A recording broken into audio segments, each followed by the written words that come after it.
like, yo, he said you a rat. I'm like, damn, who you told on? We don't want to even entertain things. He was like, yo, it's like, yeah, yo, he's not like that. I'm like, damn. I'm like, yo. So now I'm trying to figure out who you are. But, all right, this is who I am. I'm Dean. I am a whole lot of hats under me, man. You know, I'm gonna wear a lot of hats. I do a lot of different stuff. Yeah, that was my boy. But now, you know, that's how it go. But what I'm trying to do in Philly is something totally different. I see recently you've been trying to bridge together a new movement, bring a lot of people together, continue the wave. Might be a couple different faces, but it looks like you're down to put up and coming rappers on. There's so much, like, I don't even know how we got here. I've always heard your name when it came to the Dream Chasers. Yo, this is the right-hand man. This is the guy. Like, I remember people used to be like, yo, I ain't gonna lie, this boy lit. Somehow, he must got some game or something. They told me he was dating Karen Civil. Yeah. Bro, I'm telling you, I've heard everything about you, but I never know the real. Right. I've only heard things. For me, years ago, and I'll give a little bit of my experience. Genuinely and honestly, I don't know why Meek doesn't like me that much. I think he thinks I played a part in that beef with Drake, but I really didn't. That was some shit that's already set in stone. That's fans. Right. Now I know I'm a media company. And by the way, I used to talk to Coon. I used to talk to Coon Philly. And I used to tell him, I said, yeah, I am a Drake fan. Like, Drake's my favorite rapper. But there's certain things I can't control. Some people have given me the power. They're like, yo, you could change people's minds. I can't. I could publicize things, but I can't change people's minds. And I'm going to be honest with you. I really think, and this is a very humble, honest opinion, I really feel that if Meek wasn't so egotistical, me and him would have been sat down, been talked, and he would have realized, not no like evil dude. Bro, I'm doing what, there's gonna be media. That's how, there's media. Listen, there's gonna be a Stephen A. Smith for sports. There's gonna be academics for music. There's gonna be somebody else for golf. And I thought we could come to the understanding. And I thought we could come to understanding. But what I realized over time is that, man, there's an ego and a self-centeredness that I've realized about so many rappers.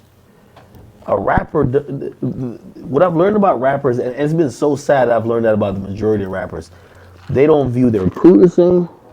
They don't view the people who help them, who protect their lives. They don't view the people who promote their music. They don't view nobody the same as they think as theirs important. They treat everybody subservient. And I can't speak on that like that because everybody not the same. You know what I'm saying? All artists not like that. Some people do treat their people with love and care. Some people do congratulate them. Some people do uplift their people and give them jobs and opportunities. Everybody not the same. Everybody don't view their people like that. You tell me how all this started, because you've been on this journey for a long time. And there's going to be people watching this and saying, man, how could he sit up here and talk about his mans? His mans gave him everything. His mans did this for him. See, they don't understand, though. Because they only saying that because they don't know me. Because I never talk. Because the show wasn't about me. I always made the show about my man. And my man always made the show about him. And made the show about us. How did it start then? You got to give me the story, because honestly, I watched that live and I watched it a couple times because there was so many things that you dropped, gems. What you mean? You said things that probably went over people's heads, and I was thinking about it, because we're talking about we're talking about a 10-year plus type of thing. What, relationship with me? Yeah, of course. It's way longer than that. This relationship, we got deep. This ain't no. See, a lot of people looking at a celebrity rumbling with his friend just backbiting this boy and saying anything about him. I don't look at no celebrity when I see me. I don't see $1 million when I see that nigga. Excuse me. $1 When I see him, I don't see that. I see somebody totally different than you see. Then that boy say, he say, she say. He ain't that person to me that he is to y'all. That's why it's something totally different with me. You know what I'm saying? We was in the elementary school together. That was my friend. You know what I'm saying? Damn. That's how he became who he was from hanging around me. Not saying I'm not going to take nothing away from him. I'm not going to say that like that. I was the one bringing him around. In the first place, up Burke Street.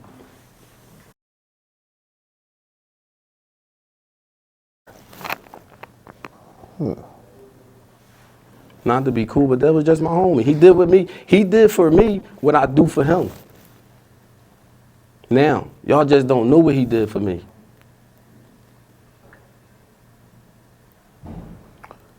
What was the nature of that relationship? Friends. That's it. See, were you both guys in the streets?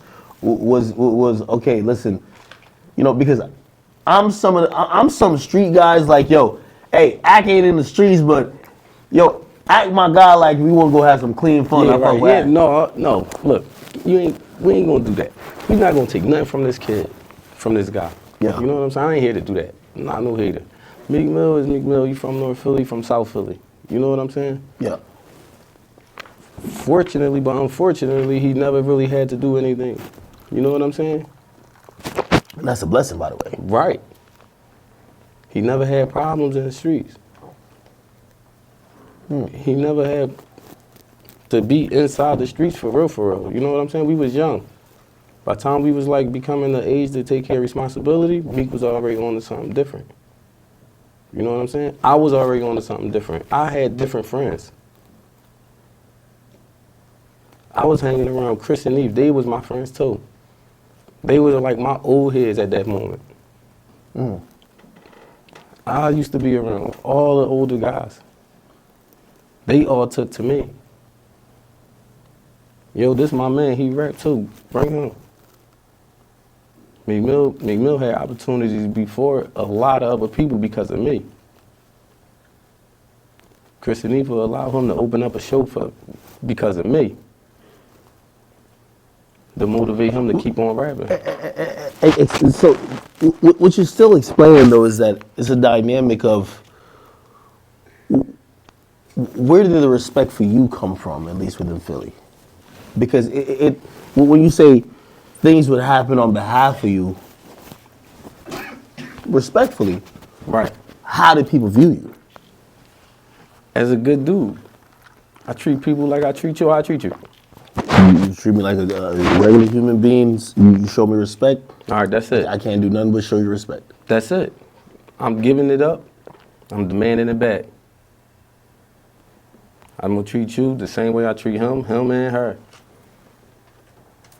Some people don't live their life that way. You know, they don't.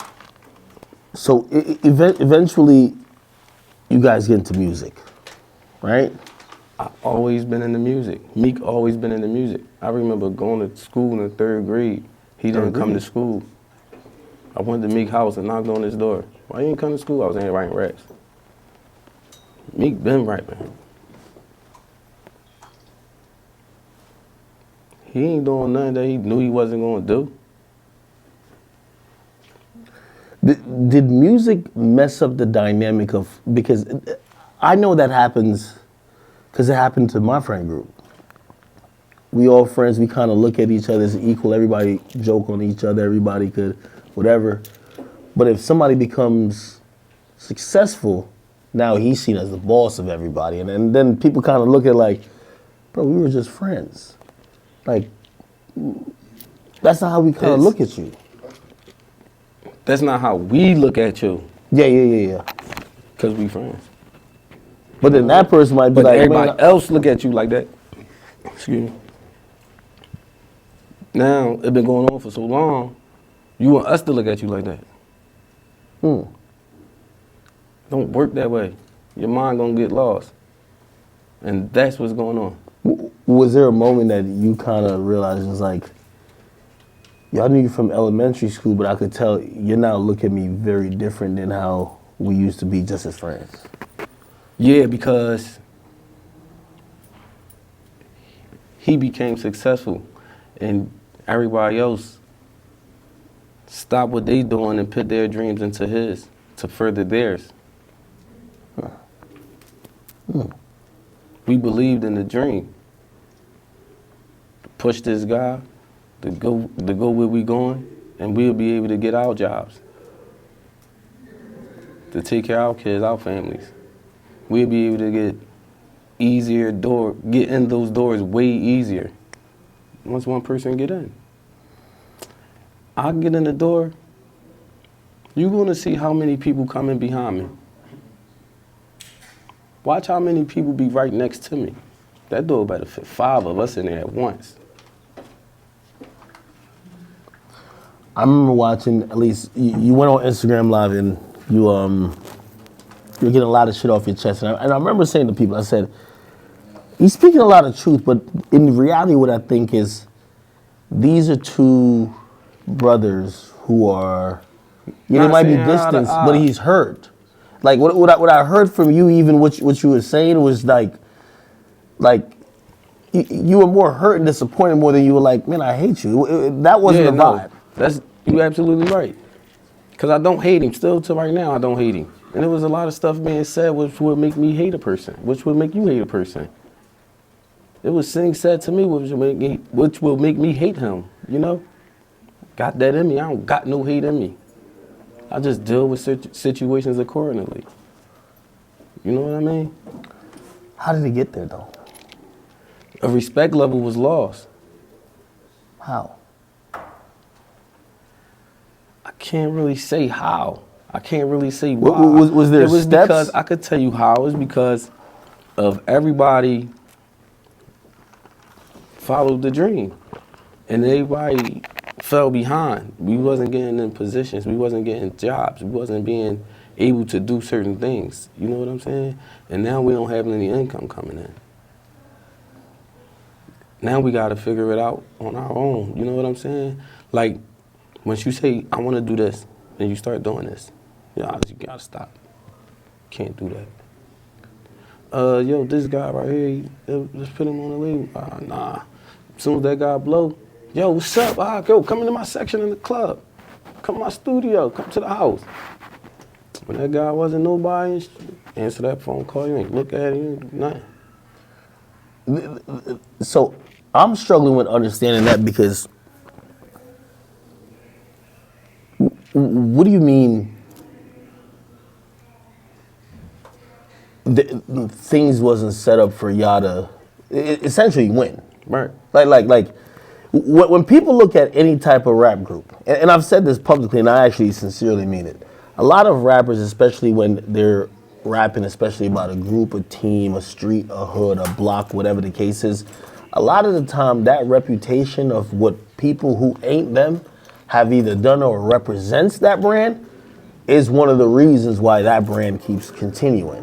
Which it's incumbent on that person to be like, yo, those people I gotta look out for. All right, cool. Hey, listen, I don't know what your talents are, but I'm gonna figure it out. I'm gonna give you a job. This is how you gonna make your bread. This is how you gonna do what you gotta do to feed your family, right? Because I'm pretty sure nobody wants to get handouts, right? You wanna work for your shit, but especially if you help somebody get in position, you want him to put you in position. That was the most shocking thing about like what I heard. I was like, it doesn't sound right that you guys weren't put in positions to just win or just have your own career even outside of everything else. I mean, moments. At times it would be conversations and stuff where as though it's set up for you to win and nothing to go through. And when you go take things into your own hands and do them, they're being stopped. Give me an example. Like you can't. I'm doing merch. No, you can't do merch. My sister, my brother, my cousin doing merch. You know, nobody doing merch no more. We gonna do it the real way. Nobody never do the merch the real way. There's nothing happening. But you guys were. There was a situation where as though when I was in a relationship with Karen Sybil, and she had it set up where as though she wanted to do Love and Hip Hop. She was having the interviews for that. We was doing it. They wanted us. I'll go back and tell him, yo, she was trying to do Love and Hip Hop. No, what you gonna do on there? Why? You ain't going on no Love and Hip Hop, man. That's some corny, broke nigga rap shit. I was looking at Love and Hip Hop like a different type of. Did it involve him being on it, or like, you know? But that's what he said. They only want you because of me. Yeah. Duh.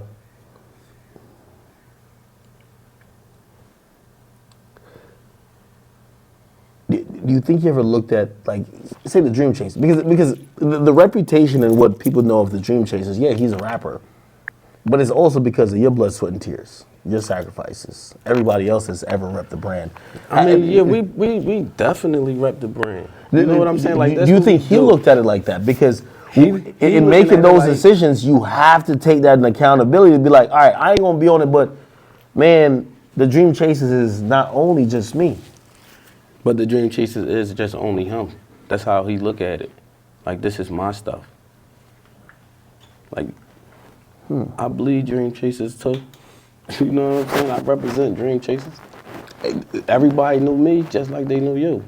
You scream my name in all them songs, and you scream my life in all them songs. Then you scream O'Malley name, you scream P-Mon name, you scream Talk name, you scream Coon name, you scream Jeezy name.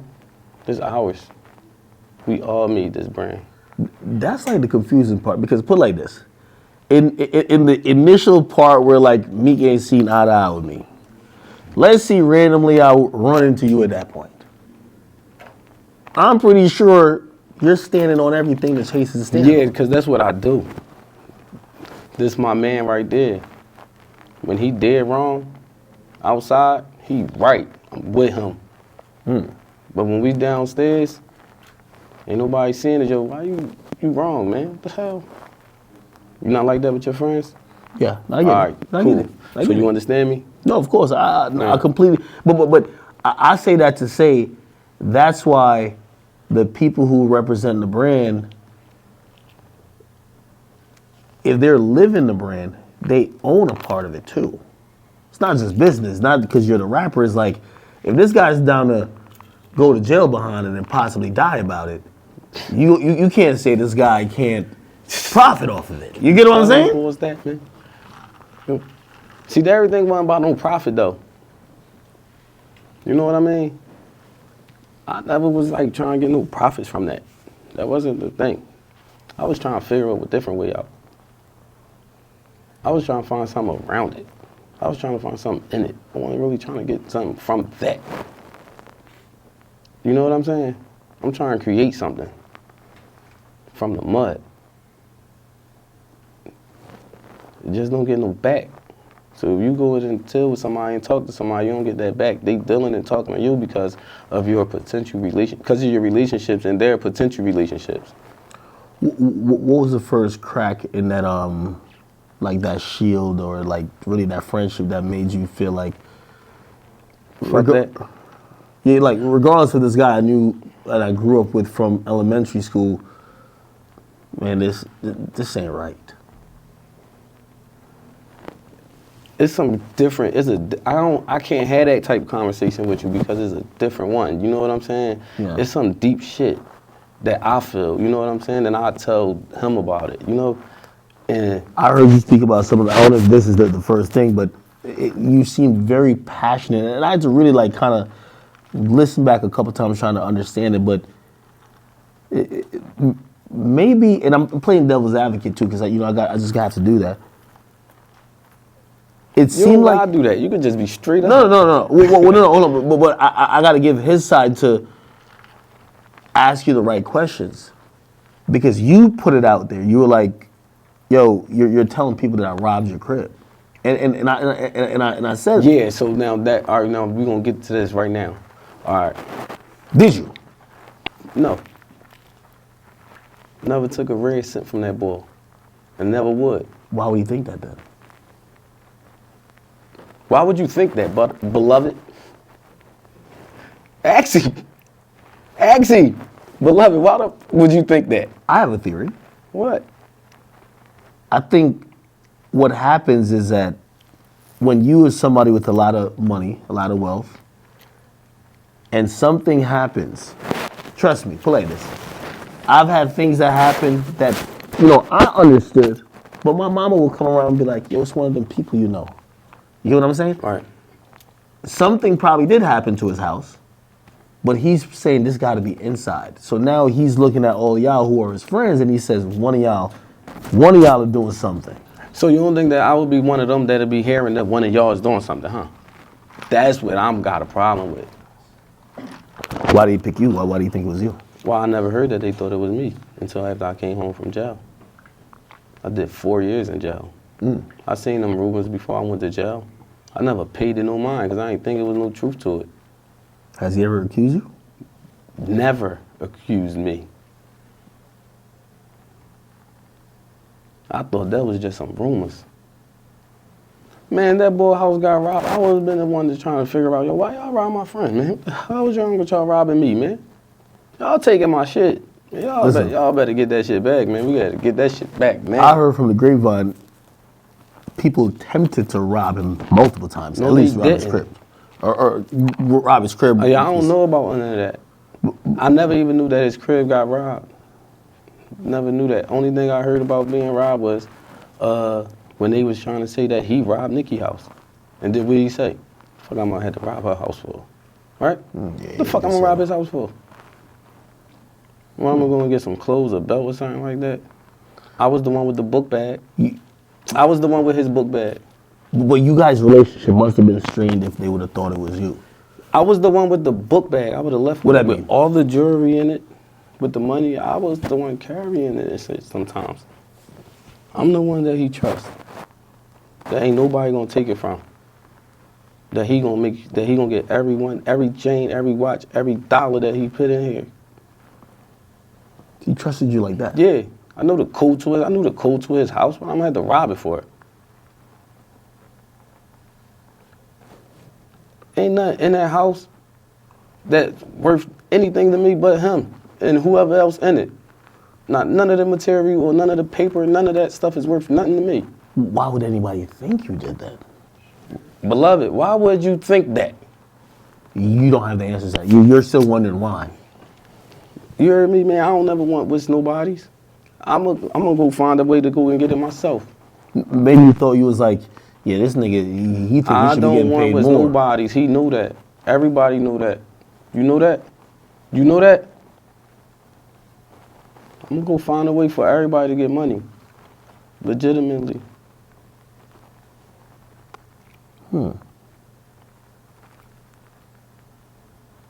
When I saw that, that's where I seen hurt. It was like, you're like, yo, because you haven't cleared that up, that I had nothing to do with that, asked people him- think I'm a snake. And reputation is important. I asked him, If the guys you came here, you came with a bunch of dudes. If they think that you're a disloyal guy who would steal from them, they wouldn't respect you the same. They wouldn't ride for you the same. So that's important. So I guess that's why you want him to clear it up, right? I need him to clear that up. I don't even need him to. I don't even care no more. Everybody know that I didn't do that. Before I said anything about it, he knew, she knew, everybody that's here knew I didn't do that. If you know me, then you know I ain't do it. If you don't know me, you might say, yeah, you did that.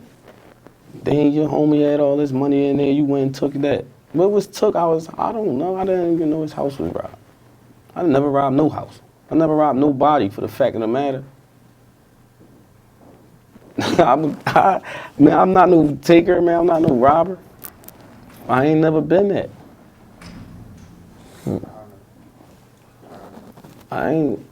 That bothered me. I think it would bother anybody. It's my reputation. You see how they calling him gay? That shit bothering him. That bothered me, you calling me a robber from you. But my homie, you calling me a snake. You somebody that I protected, you gotta think about how that's like, you gotta think about like how that's like making me look. People treating me a total different way than they always treated me. Because of my friend with a loud voice in the industry saying I did this to him. Do you think that Under the covers, though, he's not even speaking up with his chest. Do you You think know that what I'm kind of saying? like puts you in the outs with a lot of people who they be like, oh, we can't It fuck don't with pit him. me. It don't put me in the house with him, but it give me that. I can't fuck with him. Why would I want to? I'm gonna look at you funny if you snaked your millionaire friend. Why you snake him?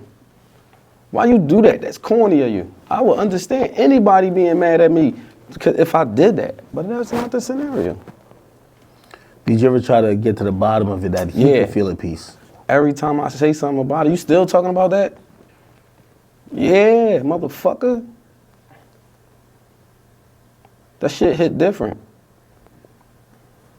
You got my family acting different to me. Oh, because they might be like, the dude with the loud voice said it's shit. Yeah. We got to be careful. Even if we Yeah. don't really believe it, we just got to be a little bit careful. Man. Yo, man, I went to jail, man. My door never closed.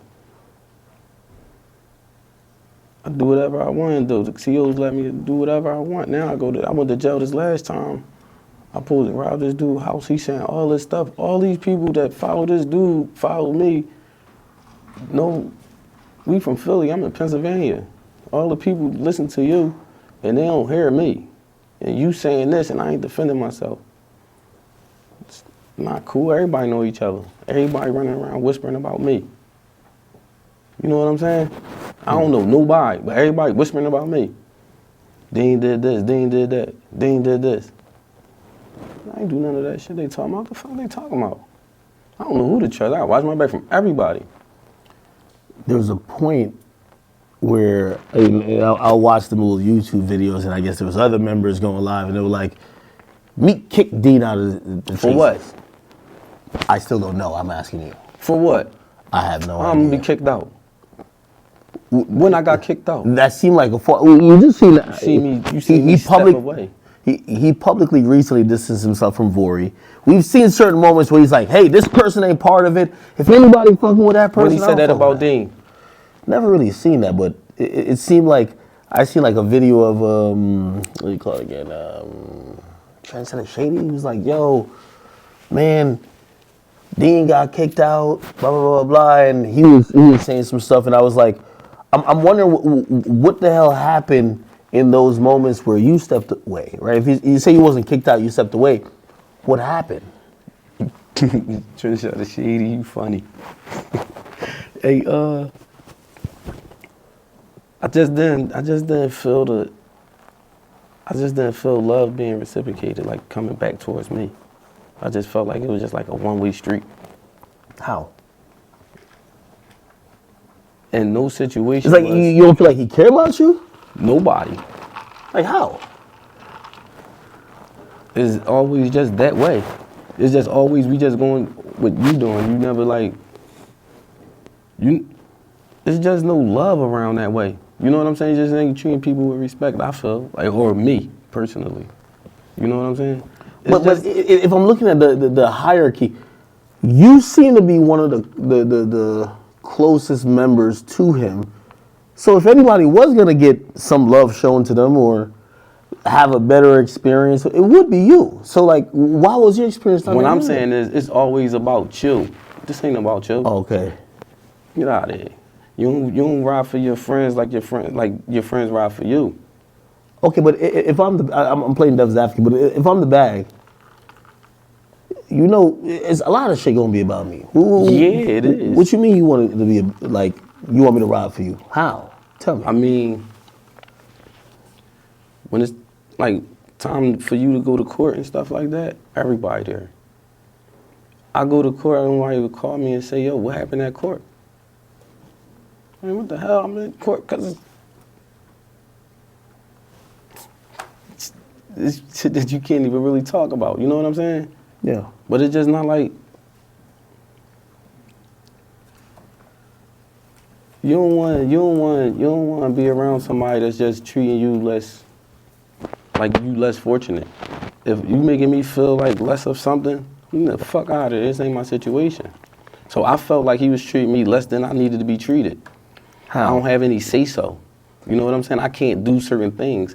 I can't run certain plays. You know what I'm saying? I can't run no plays. I can't do nothing. Everything that you want to do is shut down. You just got to be right here with me.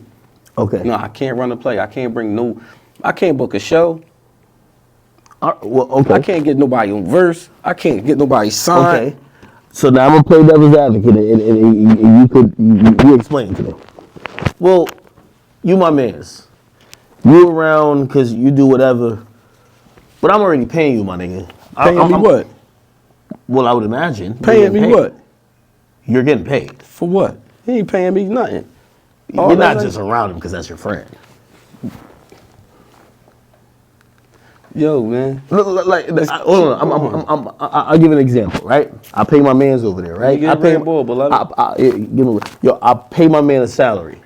If I pay my man a salary, now he coming in, he's trying to do A, B, and C. I might be like, bro, chill out. I already pay you for this. Chill out. These other things, that ain't you. Just chill out. Just relax. You're getting paid already, bro. I got two checks from Dream Chasers. What do you mean 2 checks? That's it. You were getting paid cash then? When? What do you mean when? Like, Getting paid nothing. What you talking about? Man, the people that, it's hard for me to believe that you're telling me that you're going with this guy to shows and you don't get no money. It's hard for me to believe. I'll be honest with you. I know. That's what you're telling me. Yo, man. All right. We used to be striving around that joint. We used to be working hard around that joint. Let me make up a scenario. He just got paid $100,000 for a show. You might probably take 20 and be like, yo, break that down real quick. Break it down with you and the homies real quick. Come on. That has to happen. That did happen. Okay. That happened. All right. Okay, there we go. That happened before. Okay. Frequently. Yo, everybody in the Dream Chasers getting their own way. You know? They all figure it out on their own when we get home. What does that mean? You heard me? What was surprising, y'all heard this one story, but I heard it even before it hit the net. Someone's like, yo, I ain't gonna lie to you. Yo, the niggas around Meek, they like hustlers. Like, shit. You might try to get... We all is. You might try to get a picture. They might tax you for the picture tax. Yeah. And I remember saying, yeah, why the hell is that happening?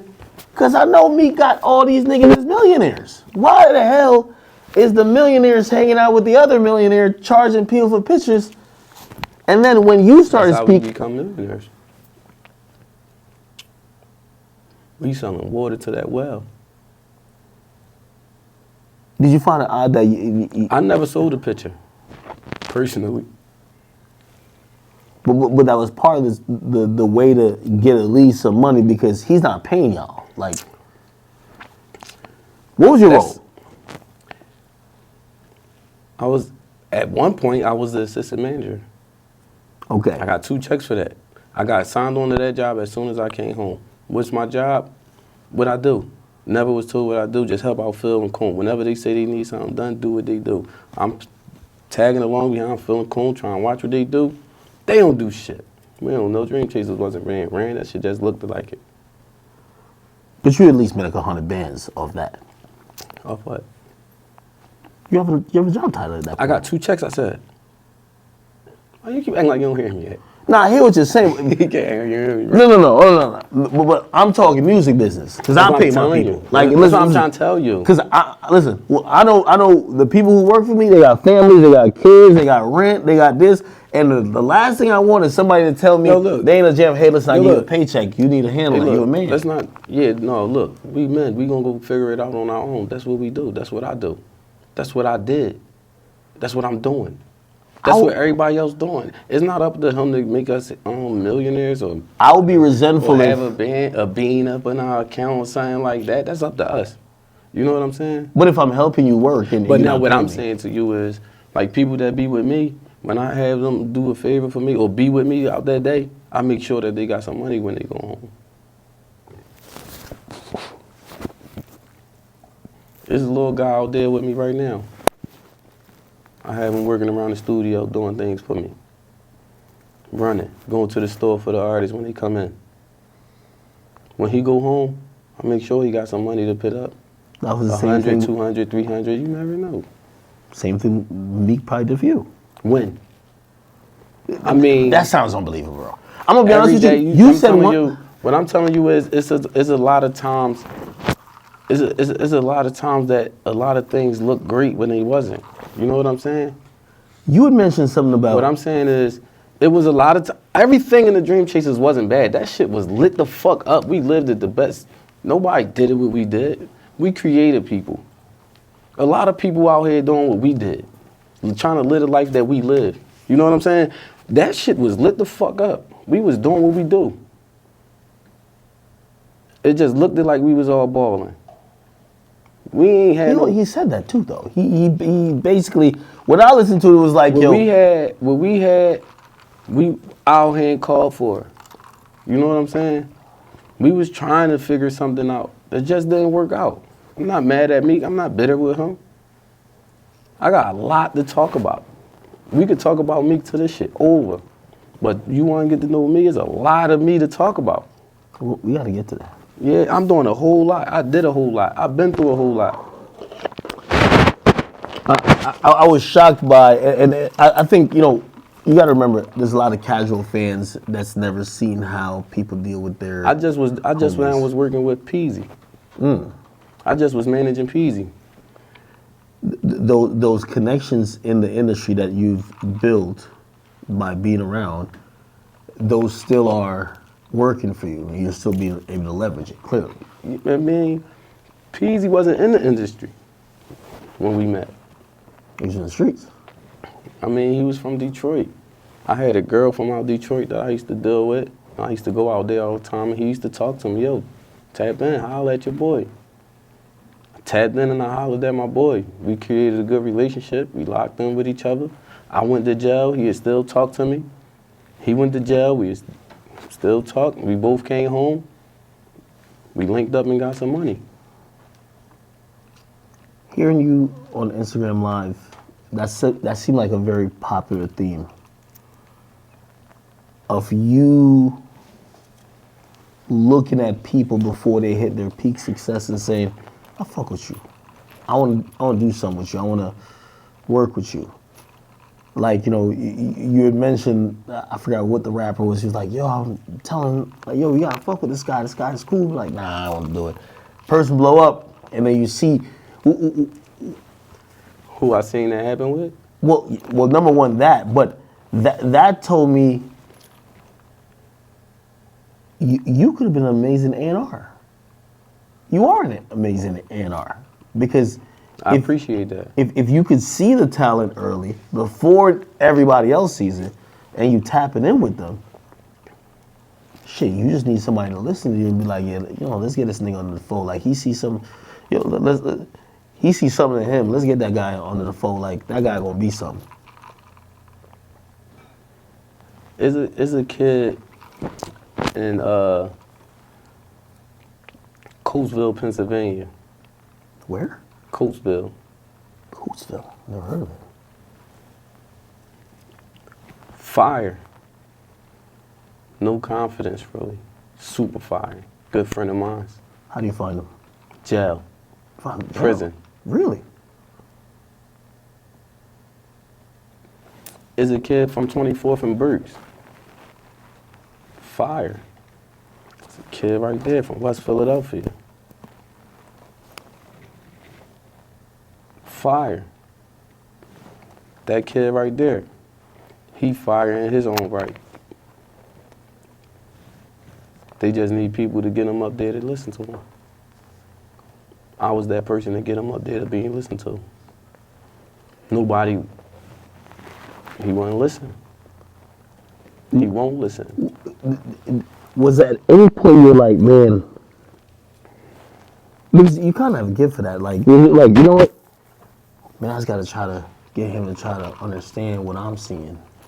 Because but hearing your story, you that called was it. before I went to jail. That was a part of me getting away from there. You know what I'm saying? Not being heard. Excuse me. My voice too quiet over there.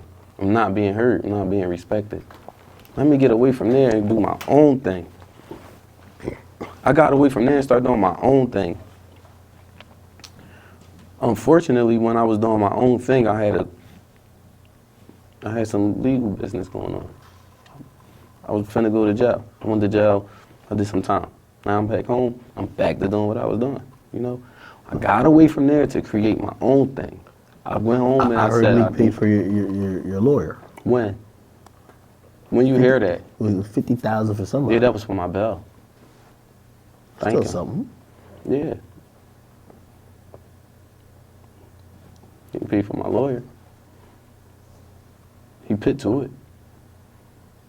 To a lawyer that he hired. How does those conversations go down? Because again, you're repping a brand. That brand inevitably is going to that come bring with a some lot of of these. different feelings to here. You know what I'm saying? That's something different. Because like, we ain't street guys, you know what I'm saying? My boy with me, he ain't got it, I'm gonna take care of that. I go to jail, I get locked up, they make my bail $500,000. Yo, don't pay that bill. Pay for my lawyer. I sit here. Just pay for my lawyer, so I don't have to sit here for a longer time. I'm gonna pay for both. What you talking about? Hired me this lawyer that never had a case in her life. No way. Look it up. It's public records. Rashonda Holmes, her name. I ain't never heard of her. Hired this lawyer for me. Yo, man, she ain't got no credentials. Don't worry about it. You good? I'm telling you. Pulling her up, looking at homework on her. And your life is hanging. Your freedom is hanging. It's my in the freedom. balance. It's my life. Yo, go ahead with her. Yo, now it's time to pay this lady and do things and stuff like that. Ain't nothing happening. I'm doing it on my own. I'm just getting shot. Can't come outside to make no money. Can't work. Had no money for real. Lawyer gotta get paid. Is he not communicating with you or something? Like, Yeah. He ain't communications. He ain't paying nothing though. You know. why not? I mean,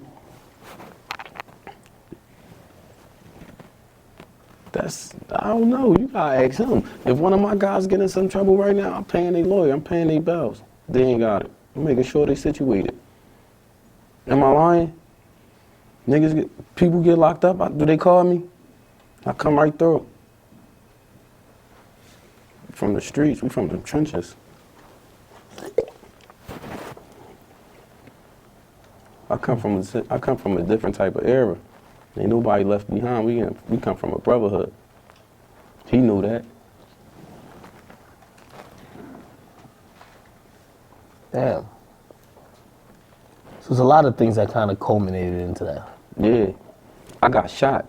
It was a real life situation. That had nothing to do with the chase or so.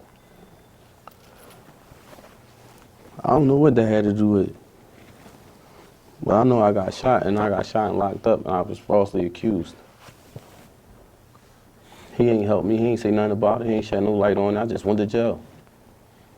When I went to jail, that's when he was saying that I robbed his house. That hurt. Yeah. I just did 4 years out of my life in jail, away from my family, my kids, about some dream chaser shit. That they saying is about, I don't know, is this, I'm going to jail about anything.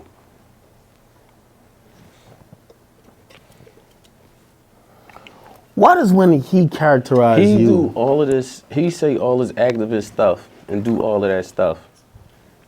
I just went to jail for 4 years. Was convicted for a gun. For 4 years, I did not have a gun. He never told them people nothing. He never said nothing. He never tried to activate about freedom, man. He ain't trying to do nothing. So how I feel like I was just thrown away. Like it was just being crazy things being said. Why though? I don't understand why. There was something totally different going on. I don't know.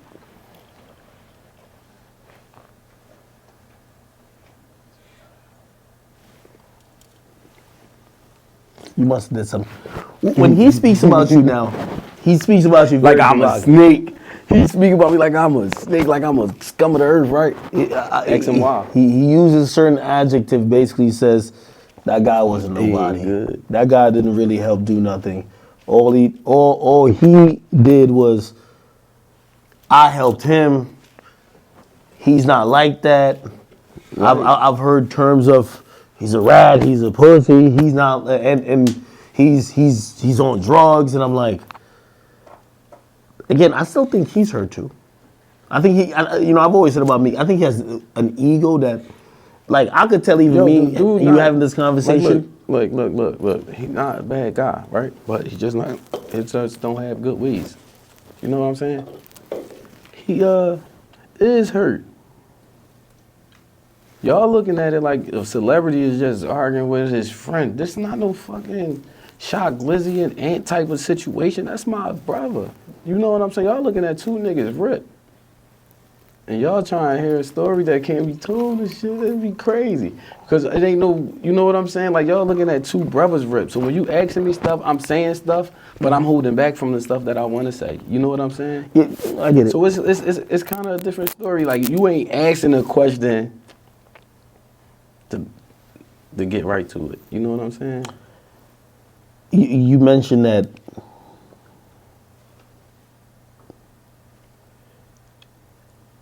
you saw how contradictory he was, especially with stuff he was saying, because recently he spoke against abusers, this and third, but you're like, man, I seen what happened with you and Nikki.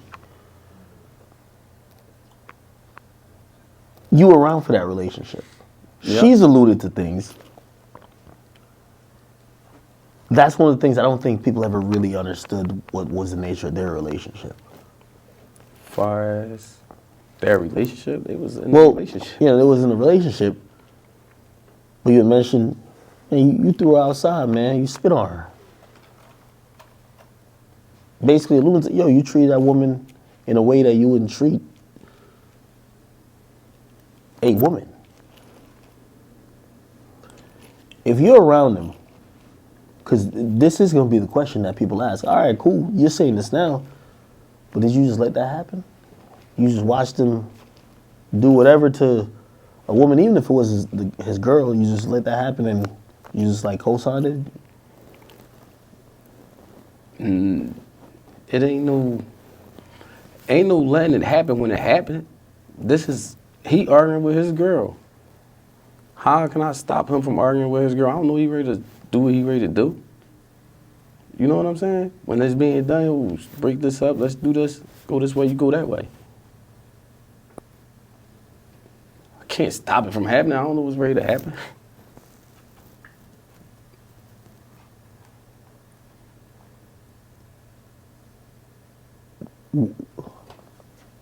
What happened? That, they arguing, a lot of times, they argue. They in a relationship. I ain't seen why. Should be said. And he ain't never just like outright slap the girl. You know what I'm saying? He ain't do that. Push her in there, like get on the fuck out. Shit like that. Spit, oops. Yo, what the fuck is you doing, beloved? So they were probably both violent a little bit to each other. Yeah. It's the same. It's a relationship. It's not just no Meek just arguing with her and that's that. No, Nikki the fuck arguing with him too. She blowing his high like he blowing hers. But that's the relationship. You argue with your girl, don't you? No. Ain't nothing wrong with that. They're toxic. It's a relationship. It's a relationship. That's how it goes. When he's dating someone who's just a megastar like her, how do you guys fit into the mix? Like, What you mean how we fit in the mix? in terms of now, you're not only seeing your homie that maybe you could, like, he has a whole situation with a whole nother person who also has a public image, and things get a little complicated. Like, I'll give you an example, and I don't know if it's true. You could probably tell me if it's true or not.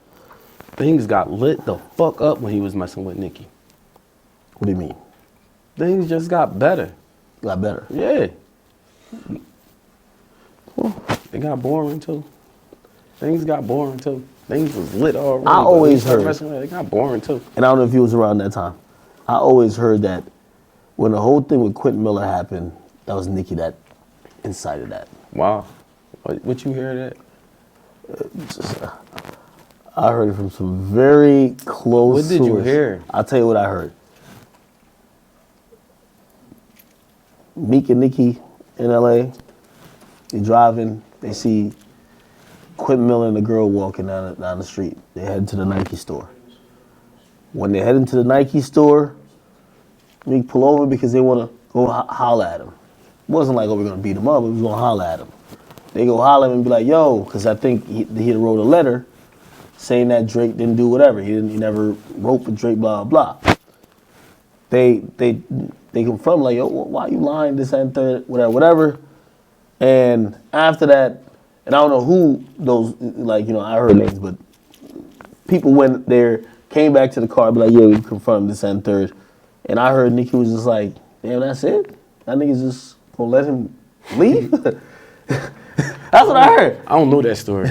I can't. You were there. I can't confirm that story. I don't know. I don't know about that. I never heard. Then that I story. heard they went back, and that's when the whole situation. I don't know. I can't recall. I can't remember that. I wasn't there. But you were there for the majority of the Drake shit. Yeah, but that part, I don't think she had nothing to do with the Quentin Miller thing. I'll tell you another story then. Yeah.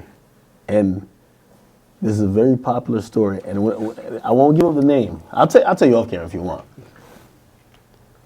The person who told me that this was the real reason for the beef starting, Drake beef. Yeah, this is What's the real reason? Yeah, this is the closest I can get to Drake saying it himself. Drake talking about what's the real beef? Well, I mean, people talk. I heard that the situation was Nicki and Meek, who always been in we're going to just call it a toxic relationship. They go out and they go to some store. And from the story I heard, Nicki grabbed a bunch of shit, Meek grabbed a bunch of shit. Meek might have had like maybe 40 or 50,000 on him. Shit probably came like 80 or something like that. That's what I heard. They go to the cash register. Meek only had cash on him. He tell Nicki, yo, just handle that real quick. I got you though. Nicki, who's she's a little bit bougie. She looks at him, and this is a toxic bitch shit to say. She looks at him and says, I gotta pay for this? Man, Drake would never let me do some shit like this. That set Meek off. Who's probably already on some shit. I hear she pays for her shit, she separates his shit, pays for her shit, hops in a car, and leaves. And when she's leaving, that's when all them tweets came out. Because Meek is now like... There's truth to that story, but there's a lot of flaws to that story, too. There's a lot of fraudulent stuff to that story. How did things get bad? Tell me.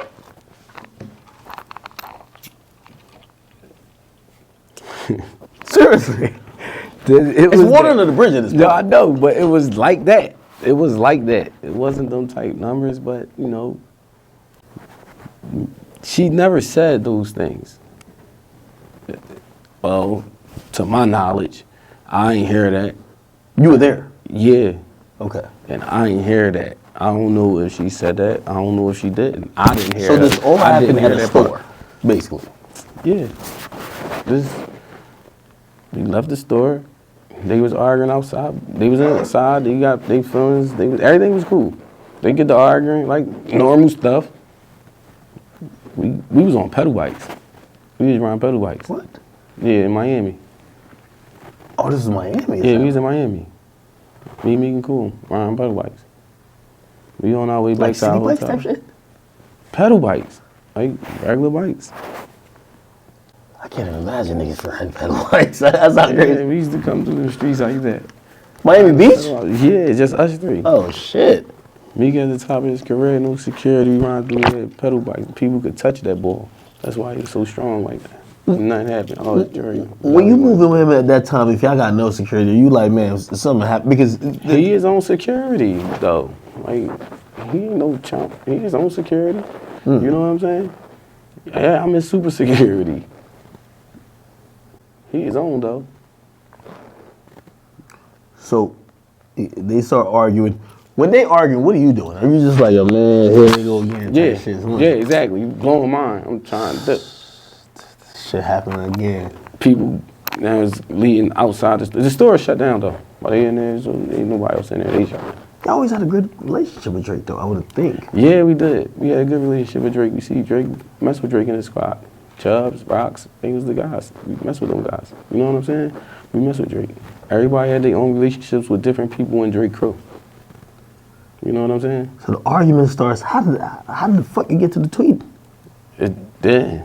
They argued, whatever they was doing, she got in the, when they stood outside the store and argued. Keep it 100. She definitely said, that's why I let Drake fuck, man. Say it again? She probably said, that's why I let Drake fuck. Shit. I would have been crazy like that too, man. No, that's what I'm saying. They're like, what the? Yo, there gotta be something that led to the tweet. I don't know about Drake being involved in the arguments. It was never about Drake. Far as I know. That's why I was lost like everybody else was lost. Like, yo, I didn't know that no tweet was being going on.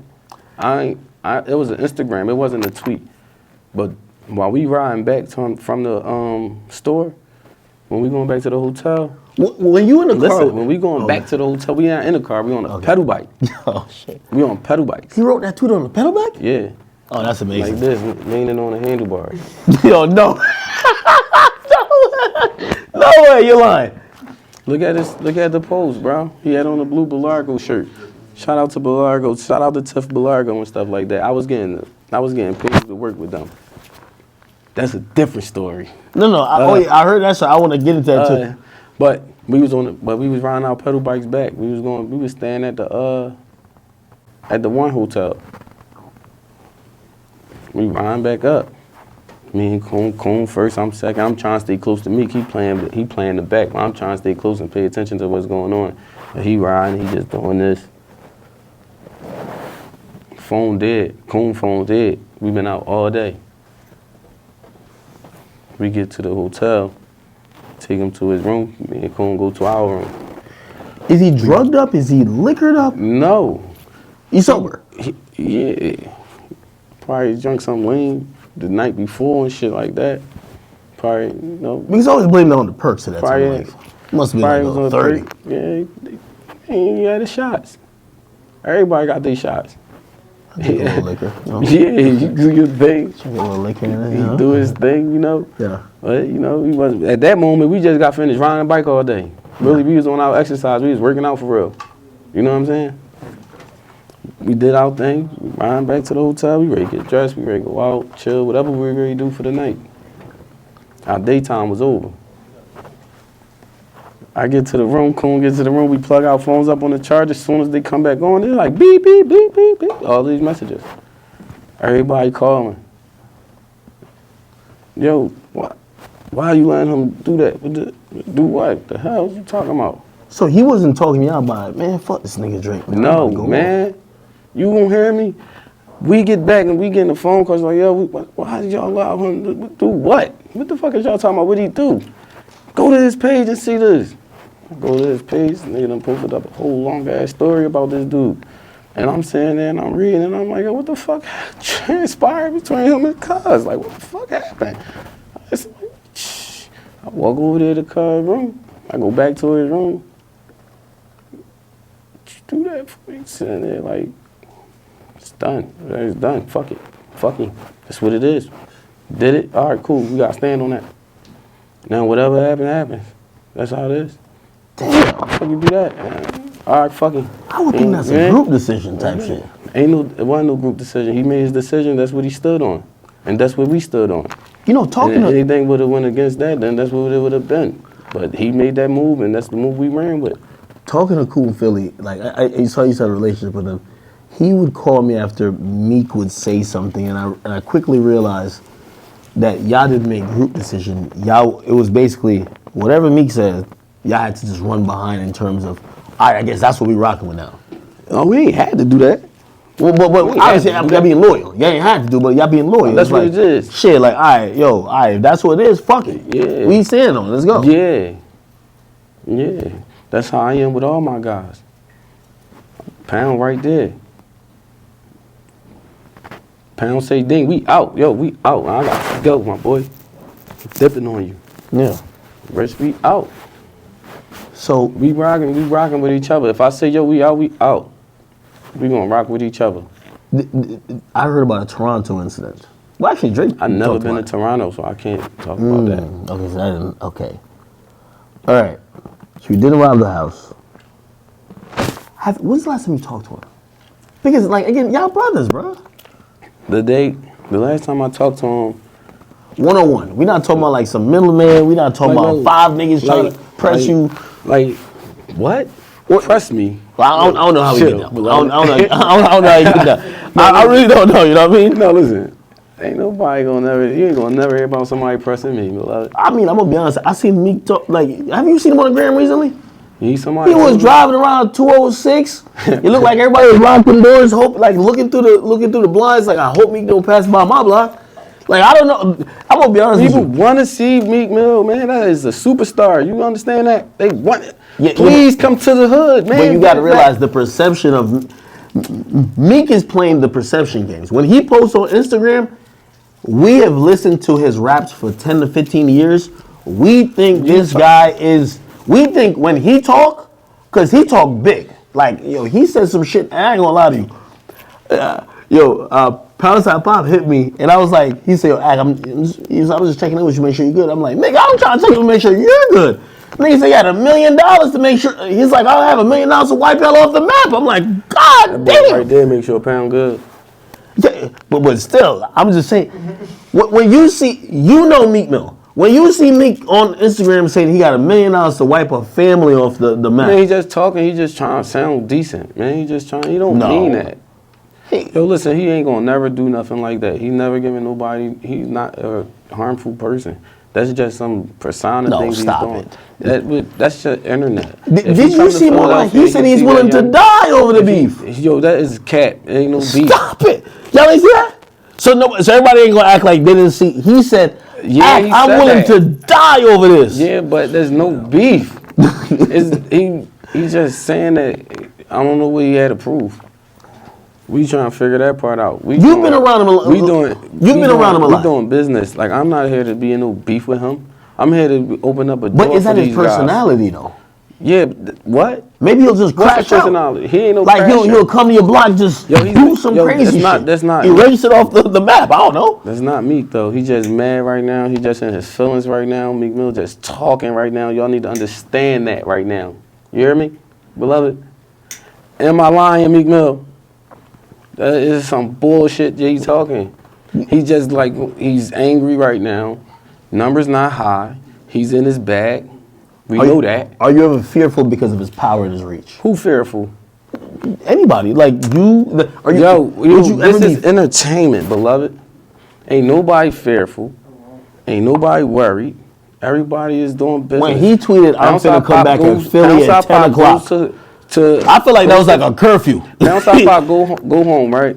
He gonna wake up. He gonna be with his son. He gonna take his son to school, daycare, whatever the case may be. He gonna go about his day regularly. He gonna go to the studio. He's gonna work there. He's gonna go back home and chill with his son and be a father. Ain't nobody gonna ever think about that.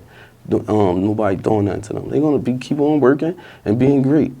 You know the internet's in a frenzy. Like when I see that, I'm like, holy shit. He said he finna be in Philly at 10 o'clock, which means all the niggas better be inside at 10 o'clock, cause he finna do patrol. Like, you know what I mean? Then I seen him driving around. I'm like, damn, he is driving around. Nobody's outside. Everybody's inside, cause Meek Mill is on the loose. He know everybody's phone number. If he want to get in contact with someone, all he had to do is just say, yo, I'm right here at Delilah's. Or I'm right here at Sin He said he City. went from north to Yo, south. I'm right here in downtown. I'm at Biblos. Yo, I'm right here, yo. Come talk to me. Yo, come to pull up. I'm on Burke Street. Come. Yo, I'm on Snyder Street. According, he said he pulled up on Poundside Pop Block. No, he probably wrote pass. Did y'all not see that? Like, am I the only person reading this shit? Yo, listen, what I'm trying to tell you is he probably did rob pass. Yo, I see, this the thing. I was in the car a lot of times, and I was the one that would be like, yo, you taking a picture at 4 o'clock in the morning, and you reposted at 9 the next day. I ain't stop. understand the internet at that moment. No. At that moment, everything is fugazi. Yo, you post that picture when you left? Yo, it's all that kind of stuff. This I seen a picture and I was like, damn. Here we go. I imagine I Meek, live off I of imagine real life, Meek not standing fictional. out there for 8 hours in the cold, like I'm just begging to see y'all niggas. Yo, it don't go that way out there. You ain't gonna just see me chilling ain't nowhere for no 10 hours straight. You ain't gonna see. You gonna see me pop up and chill and holler where I gotta holler at, see my family, talk to them, chill with them, smoke a blunt with them, and we dip. Are you trying to tell me he ain't doing that in no North Philly, nigga? You tell me he taking a picture and posting the next day? That's like the 6ix9ine special. Like 6ix9ine be like, all right, I got it. I'm gonna post it next week. Feel me? I already left city limits. Y'all can't even find me. Understand, yeah, it's still levels to this shit. Bull gone. You know what I'm saying? He ain't got no business hanging around no fucking North Philly. He's in Philly now. For what though? If he not seeing his family or giving back to the community, he shouldn't even be there. There's no reason for him to do. He said he posted up on Burke Street. Yo, ain't nobody posted up on Burke Street like that no more where we hung at. You're not gonna see me posted up right there. Stop. None of that makes sense. Did none of y'all see him? You came in a bunch of. Did any of y'all see him in Philly? Oh, you saw him? No. Did anybody see him when? Not like that. No, don't involve them. Block 3 days straight. It was on the block. Oh, okay, cool. 3 days straight. I knew that. Don't involve everybody. Don't do that. No, but because hold on. All right, hold on. Here's a question. I want to take his defense, man. There's no reason for him to be doing that. All you gotta do is just say, yo, this is. I agree. I thought that was stupid. It's different ways to go about things at that level. I agree. I thought that was stupid, but I think he's a man caught between two different struggles. He's made the millions, and rather than like he still cares about some street cred. So perception-wise, he still wants people to believe he's that. When I guarantee, if you get any killer, you know what I mean, you get the most devious people. If you give them $2 million, you know what they're gonna say? Yeah, I'm not going back there. But he's caught in between two struggles. He wants to still be viewed as that. So I'm watching him. I'm like, damn, my dude, you're saying you're riding around Philly at 2 a.m. with a check engine light on. Did y'all see the check engine light? That's probably. No, I'm serious. All right, let's head to this next studio real quick. Hold it. That was a warm-up? Yeah, we in here now.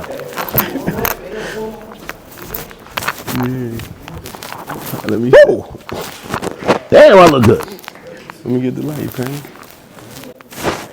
What's up with you? 3 days straight. Now you're in 3 days straight. I'm gonna be honest with you. I already ran a couple niggas off the block. I'm gonna be honest with you. No bullshit. He said you. That ain't happen? 3 days straight. They're on the block. You saw it. I need the light. No, he didn't come. Yeah. Damn. Were you on Burks? Wake up, take his kid to school, daycare, whatever it is. I'm still on. Yeah, we're from 25th. Townside is a block, so that's 25th and Main. I already went over there too. No. All right, well, he saw us. Probably did. That's some tinted up shit. We was out there 3 days straight.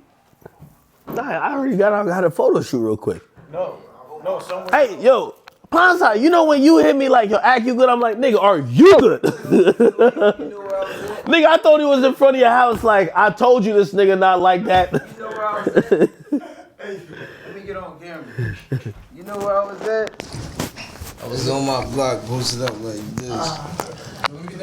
Hey, I'm like, damn, my brother, I'm just checking on you. What I tell you, right? hey, so two things, because I was worried about you, real talk.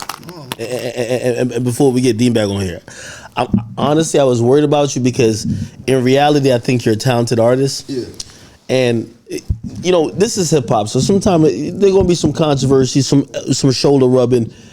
I'm hoping all this funnels into people checking out your music.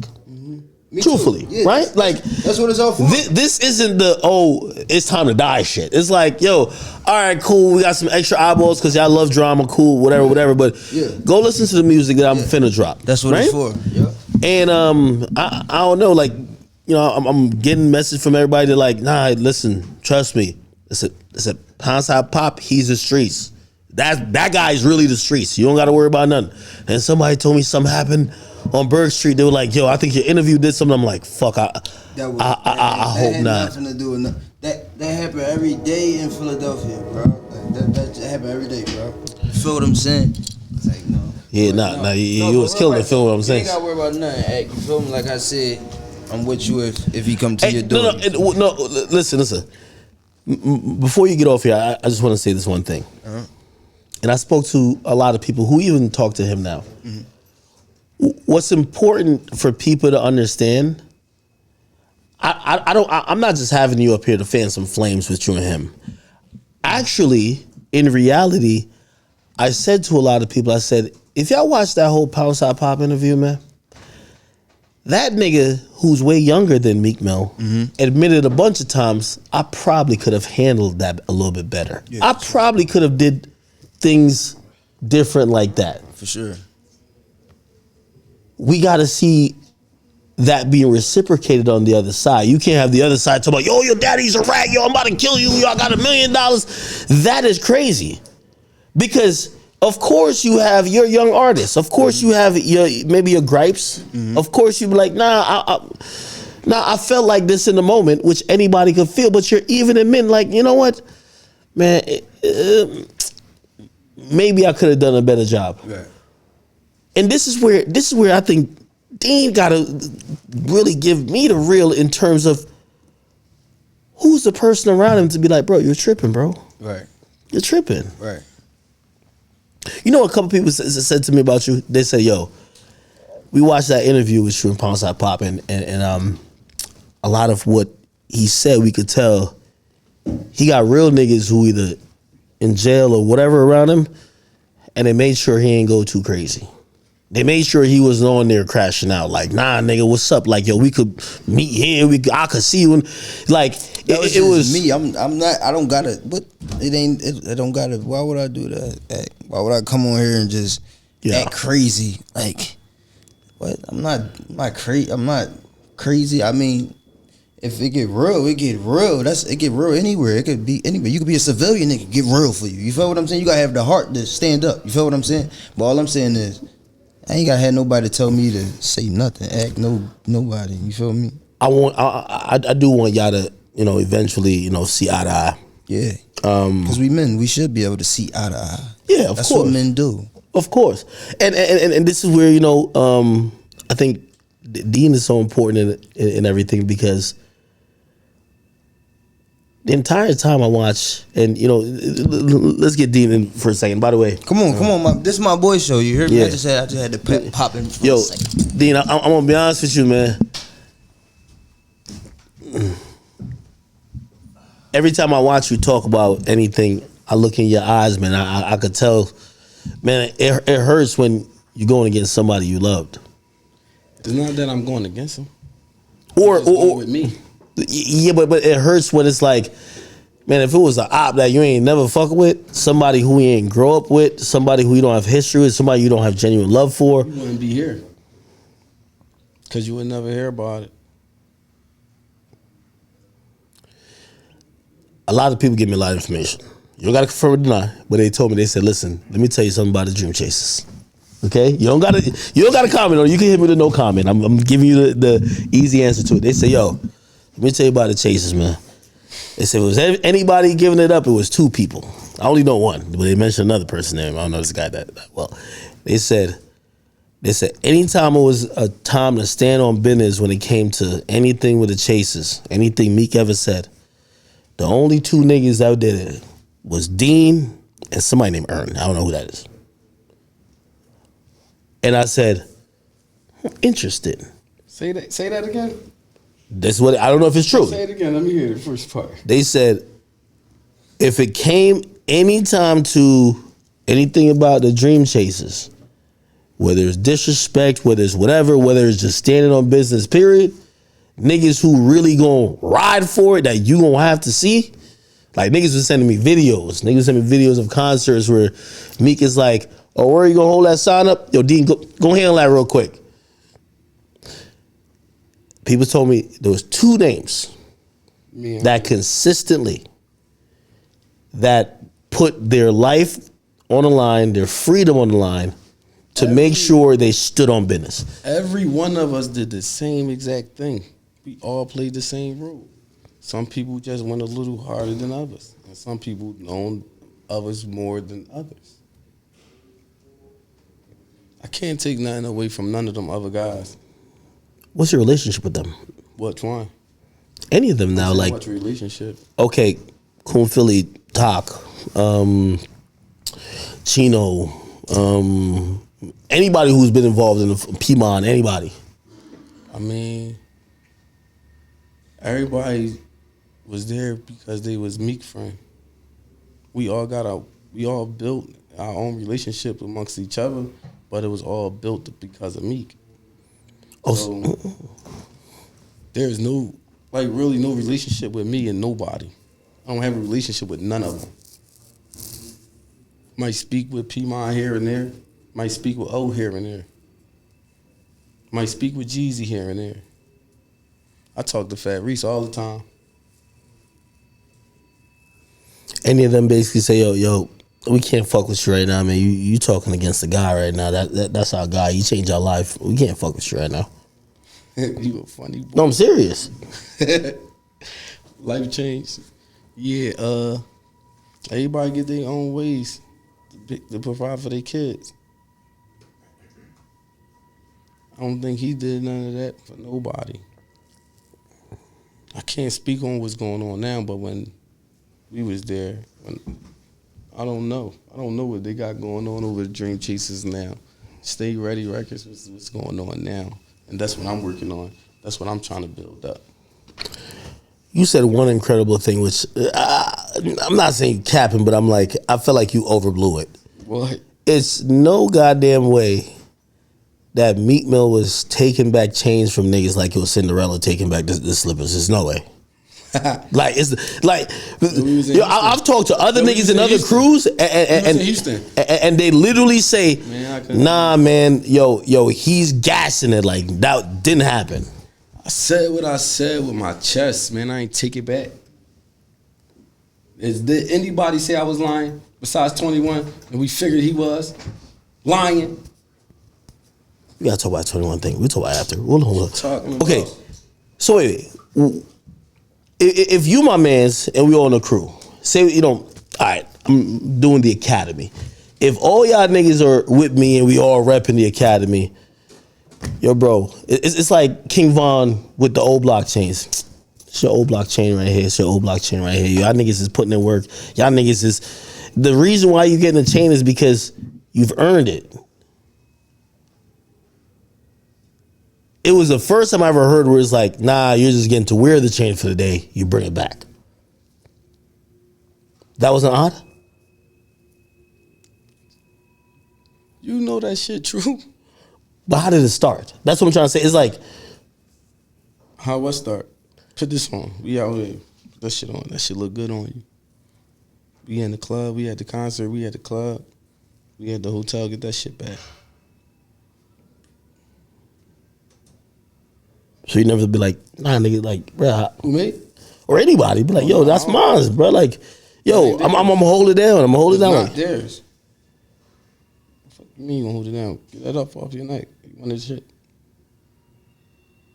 But y'all been around other rap crews. That's kind of not really how it happens. Unless maybe this, because I never heard of this. I don't know about no other rap crew. I don't know.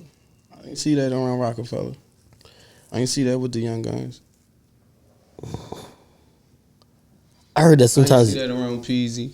I didn't see that. Shout out to Peasy. That boy gave me a chance, opportunity. Meek supposed to be my friend. He never really tried to help me. He never really said congratulations. He said, how you get that? What do you mean? How you get that job? How you get to manage that boy? He never said, yo, congratulations on that. He know that's the type of stuff I wanted to do. Why would he question you getting in that position? Because I got it. I'm not supposed to have a position. You hear me? But he gave you a position. I gave him a position. The fuck is you talking about? Answer that. What you talking about?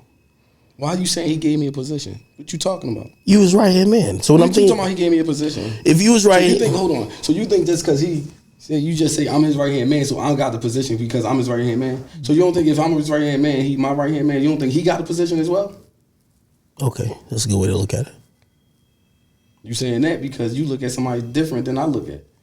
Yeah, I'm the same people. Yeah, I'm looking at him as the boss. So anything he does for Not you, the boss.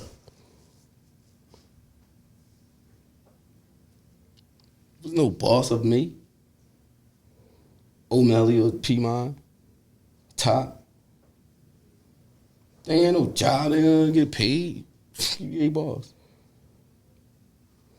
Cool Philly was getting paid. Taco was getting paid. Taco was like the A&R guy. Yeah, that came a little bit late. I was at jail when that stuff happened. I just hear about that type of stuff. I ain't. But what I'm saying is, he is the one that was in position, the one that was fortunate out of everybody. But he wasn't nobody. You know what I'm saying? Like, that's how y'all looking at him. Like, he the boss. No, he got homie. So when y'all seeing something, we ain't seeing that. You feel me? Y'all might be bidding off of him, and we really like, damn. You feel me? Let me ask you a question. Did you think? Like, when I was with Meek Mill and you said something, I would have fucked you up.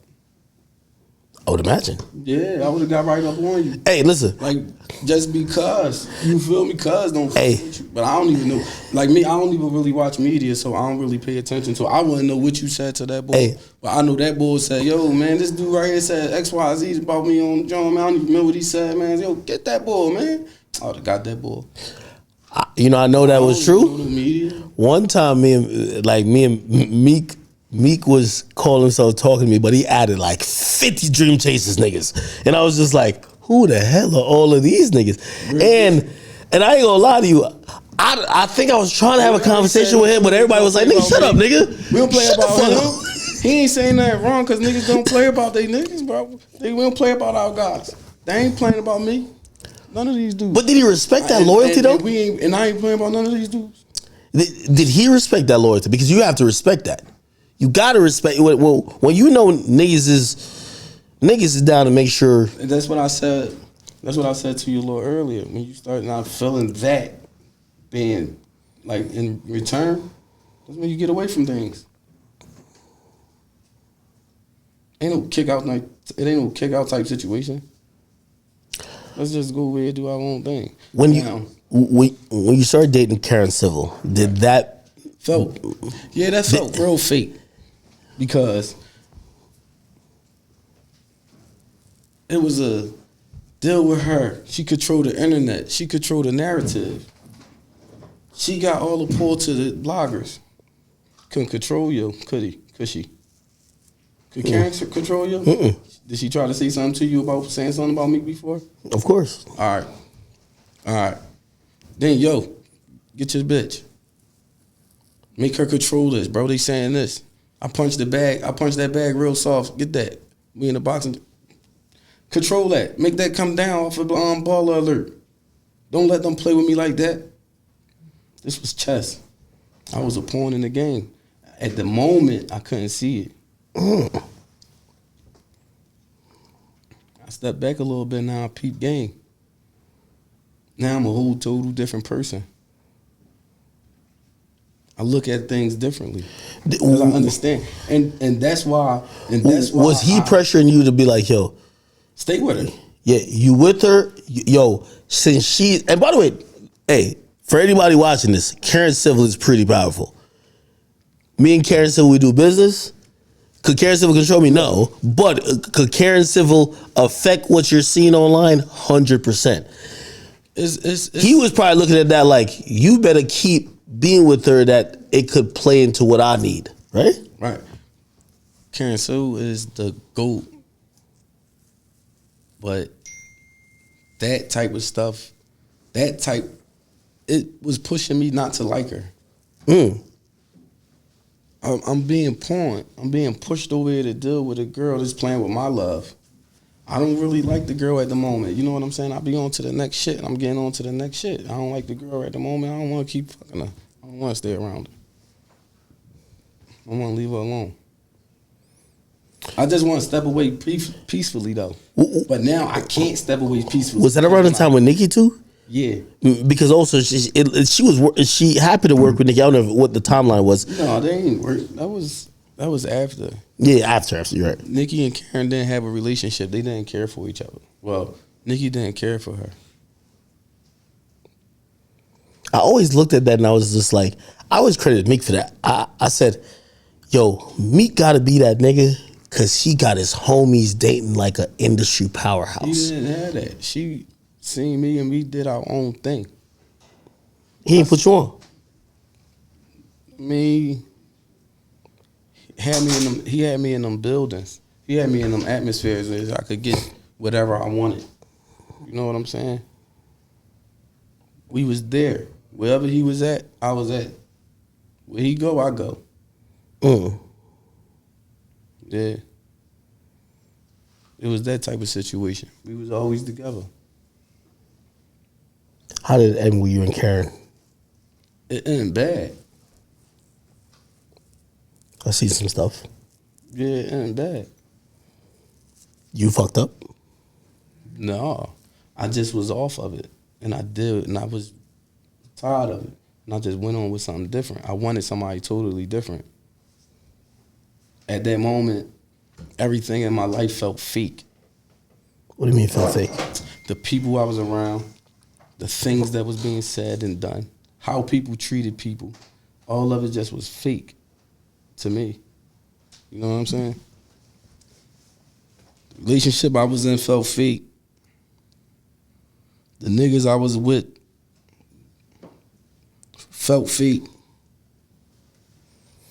How do you survive during that? I left Hollywood, man. I went back home. And Went I back to seen Philly? certain things. Yeah, I went to Philly.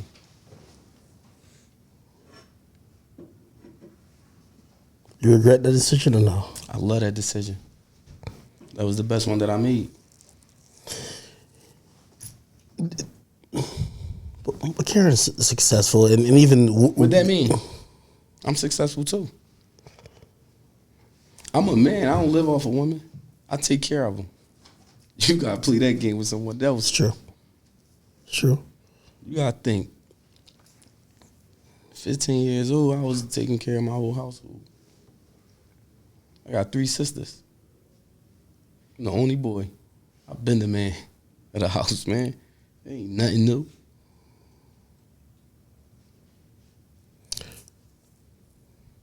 Karen's successful. She good at what she do. She's great at what she do. I wish things didn't end the way they did with me and Karen. She's very smart. She taught me a lot. She used me a lot.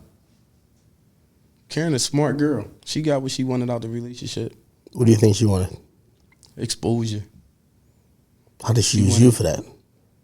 I was the connection to stay around, to be around. They had their own relationship. I was just the one to keep it here. Wow.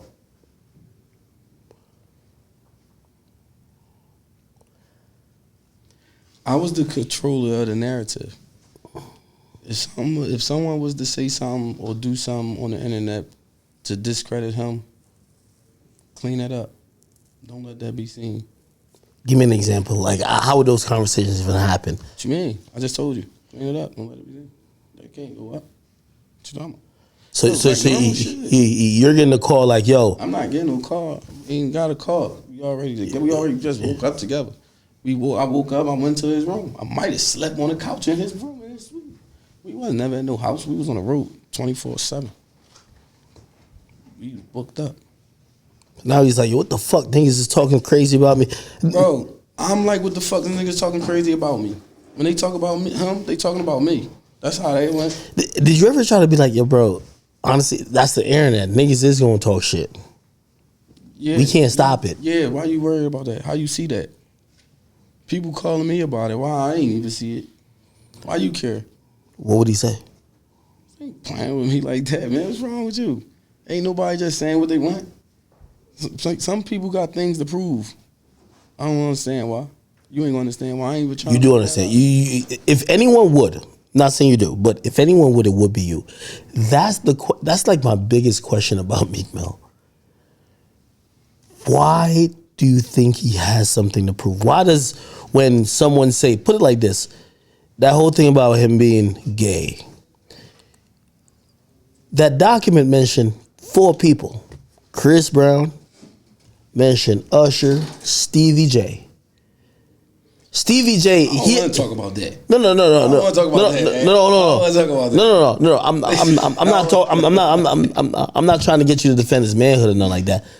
I only want you to speak on why does things bother him, because you've been around him, and honestly, I'm like really. You see like accusations bother people differently. You see how you just said he called you a rat, and I was like, we didn't even going to trip. Yeah, I don't give a fuck what motherfuckers say about me. It is puzzling to me. Like, for example,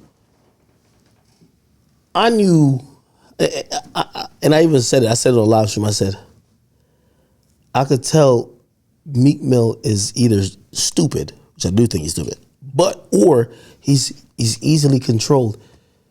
You're telling me I interviewed Poundside Pop and you went to Philadelphia and drove around for hours trying to show people that you were street?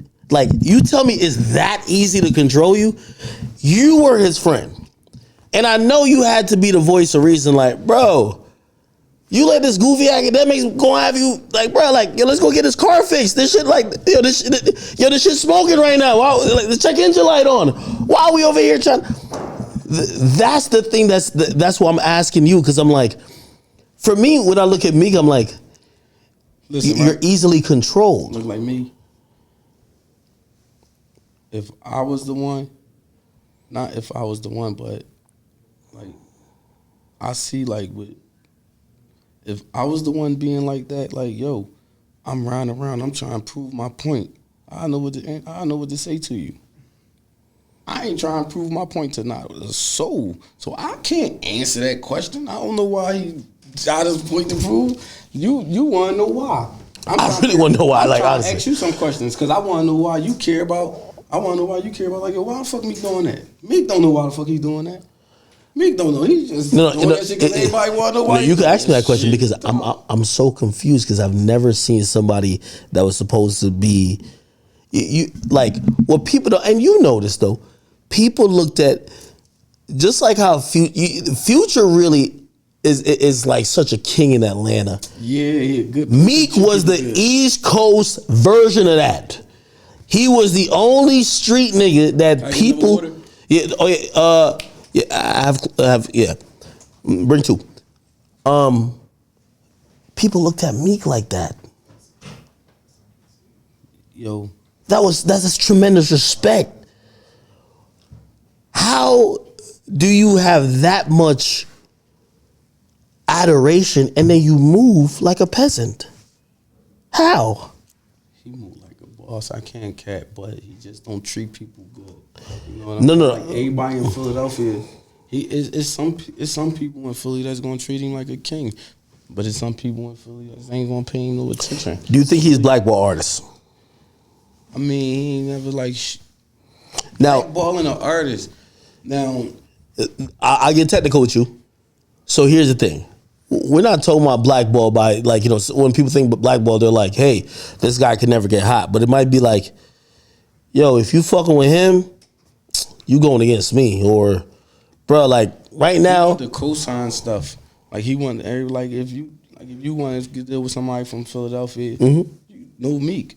Yo, what's up with Cuz? What's up with the young boy X, Y, and Z? I don't know. Thanks. You know what I'm saying? Yeah. Yo, what's up with X, Y, Z? Oh.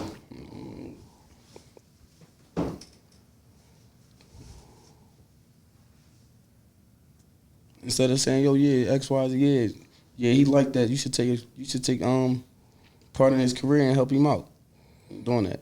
Did that with 21 though. Oh, I gotta ask about 21 thing. He did that with 21. He told Metro Boomin that in the studio. What do you mean? Yo, you don't be tapping into them young boys out there in LA? Oh, what you mean? It's this young boy named 21 Savage. You should listen to him. 21 was signed to Metro Boomin like that.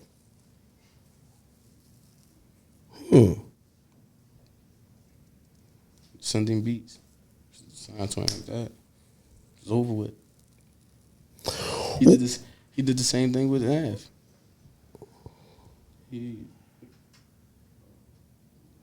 Why does it look like he fucks with more out of town dudes than people in Philly? What you mean? Why it look like that? I'm gonna be honest with you. These days, What you mean why it look like that? all right, hold on. All right, let me tell you. This is from an outsider, right? I knew something was going on. Like, listen, I'm a shrewd operator, man. I study everything. I be watching. I see the people in the shadows. I realized when Meek done replaced all the Philly niggas that was the chasers with like New York niggas. I was like, yo, this is his new crew. Once I seen that, I said, either everybody in Philly done snaked him, or he's just done with them niggas and he's on some new shit. When he replaced everybody. I feel like I've been watching it for a few years now. I can't tell when officially he's like, yo, y'all niggas is out of here. I don't think he really kicked nobody out of there. I don't see them with him Yeah, I think no more. I think because I left and then went to jail. Did 4 years at jail. I haven't seen O'Malley with Meek in a long time. Yeah. I'm wondering why. They cousins. Yeah, but if I see you every day with Michael Rubin and I see you enjoying the lifestyle, you know, me and Meek was at the Super Bowl together. I seen him up there with Michael Rubin. He was making him coffee, and I was like, "All right, cool, that's cool." I see what you. Making him coffee? Yeah, Well, they was in the suite. I'm looking right there, like I'm like, damn, that's Meek Mill right there. He making a nigga coffee. No, I'm like, I thought he was making himself coffee. Then I seen him hand. I'm like, oh hell no, this is bewildering. I couldn't believe it. But I was looking. I'm like, where's O'Malley? These are the people who are. O'Malley supposed to be rapping real good right now. He supposed to be getting 30, 40,000 a show, 60,000 a show. Why didn't that happen? Because Meek didn't back him up like he was supposed to. Didn't give him the platform that he needed. Didn't give him the support that he needed, that he yearned for. Why wouldn't he do that? Because he didn't believe in O'Malley. That's his cousin. Of course, he don't believe in him. O'Malley not a rapper though, in Meek eyes. But that's his cousin. Of course, he's Yeah, going. that's his cousin. But that's his cousin. That's it. It's not he's not a rapper. That's his cousin. Mm. I went through Karen Civil when I was dealing with Karen Civil. She had all the connections and I was utilizing them. I said Meek was in jail. I utilized Karen to set me up a press run for O'Malley for his mixtape.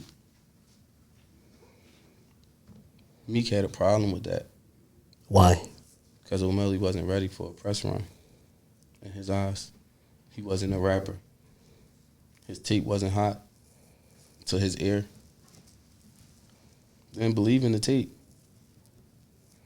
He didn't believe in his own cousin? No, that tape was hot as shit. O'Malley had good talent. He had something good going for him. If he would have had the right promotion, the right bag, and the right platform, it would have been something totally different.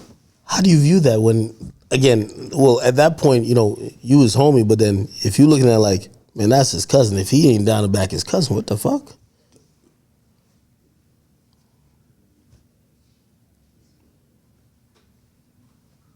Fuck.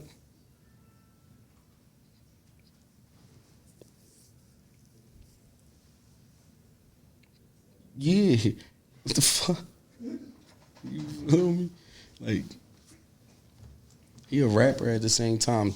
Meek Mill a competitive person. He ain't trying to let nobody get over top of him. Especially nobody from Philly. You mentioned something on Instagram. I need you to expound on it. You said, actually, maybe it was Pound Side that said that. Something with Uzi. Something about like Uzi or Jay-Z. I can't remember what it was.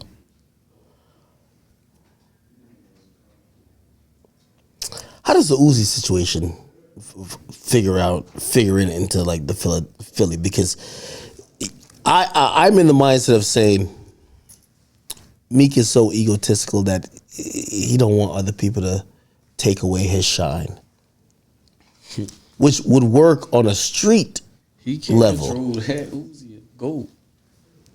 And he take care of the community. So how does that like What you mean, factor how in? does that factor in what? It just is what it is. It ain't no way around it. And don't question that. That's just how that is. Uzi just do what he want to do. He the king of Philly for real, for real. The numbers ain't gonna lie. You think Uzi is king of Philly? You heard me? When did Meek stop being the king? When the Because- numbers changed.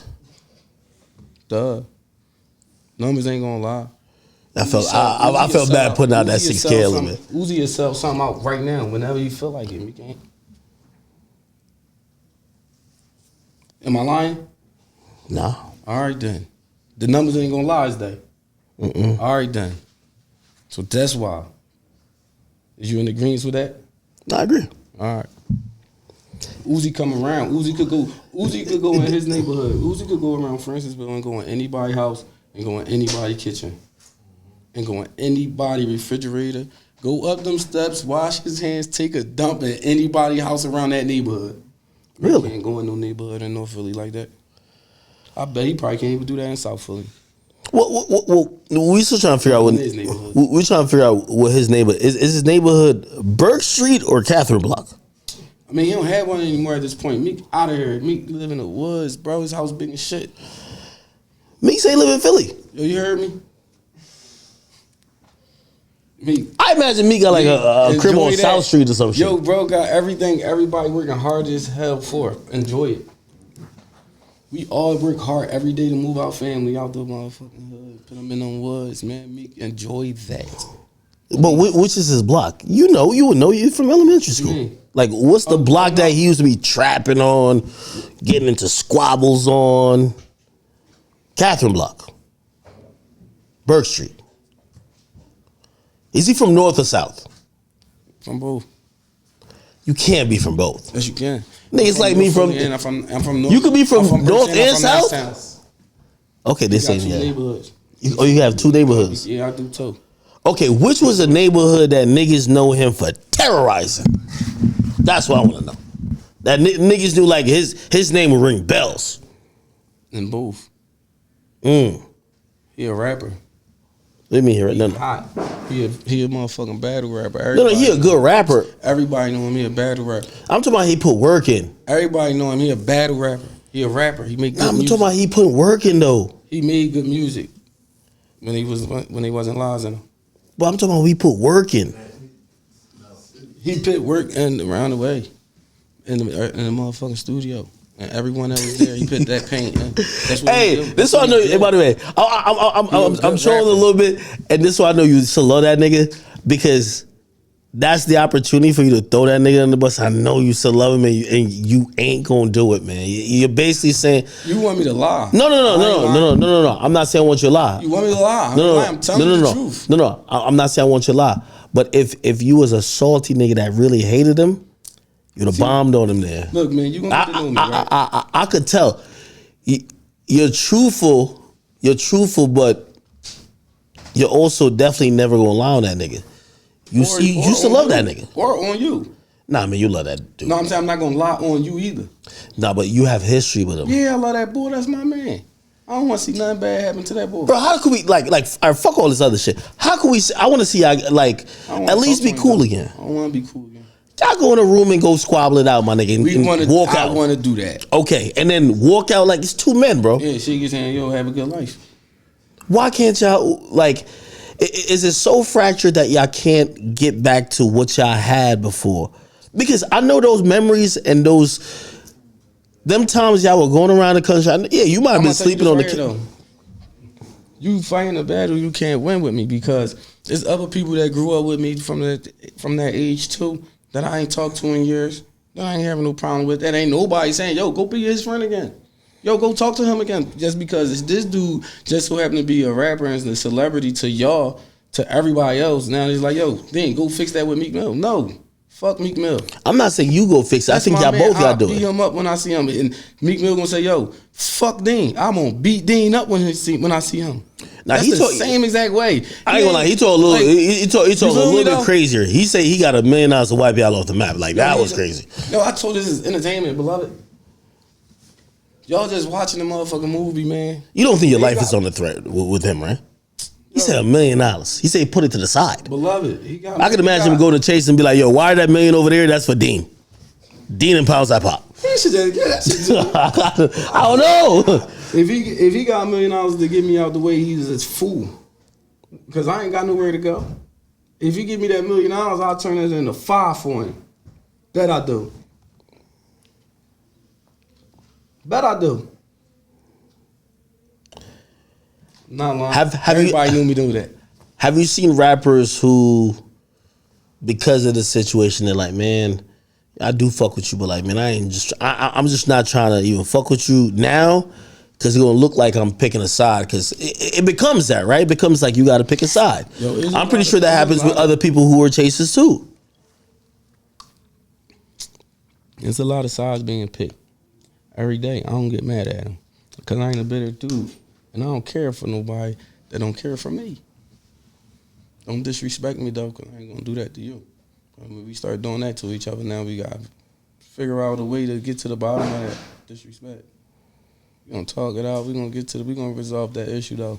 You don't take offense to when he get online and be like, yo, that dude was just a rat. No. They'll be like, that dude, I used to just send him to the store. Like, why y'all listen to him? I used to send him to the store. He don't know nothing. I don't get mad at that because I did go to the store for Meek Mill. Yeah, so he went to the store for me too. But do you get mad considering that, man, you spent years locked up, really repping a lot of things and really standing for a lot of things? Not necessarily was just that reason. I don't get mad because I understand what I did. I understand my position. I accept what come with my life. I did it. That's my past. I ain't ashamed of it. I learned from it. I'm happy my past is my past. Now my future finna be bright because of my past. Man.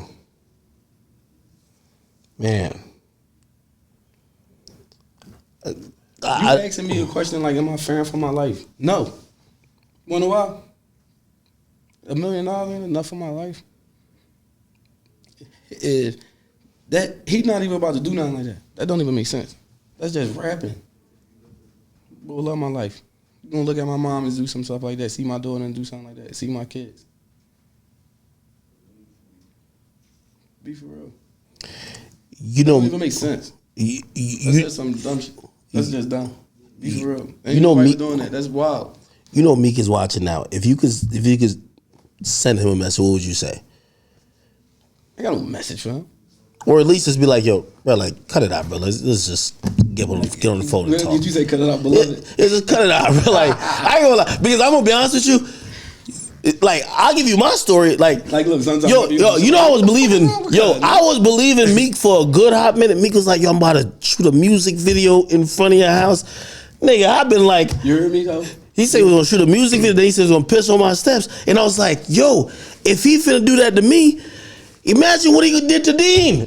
I'm like, yo. Because it's entertainment. That's what I'm saying. You was asking me like, did he ever do this and do that menace type of stuff? No. He was a rapper. He gonna shoot a video at your house because he went into the studio. He was in the studio recording music. Not time for nothing like that. Man, Meek motivated the streets for so long, and now everybody just. We seen what he did to Safari, so you know. Safari. Yo, he hopped out the car and he looked at that nigga like this. He scowled. He said,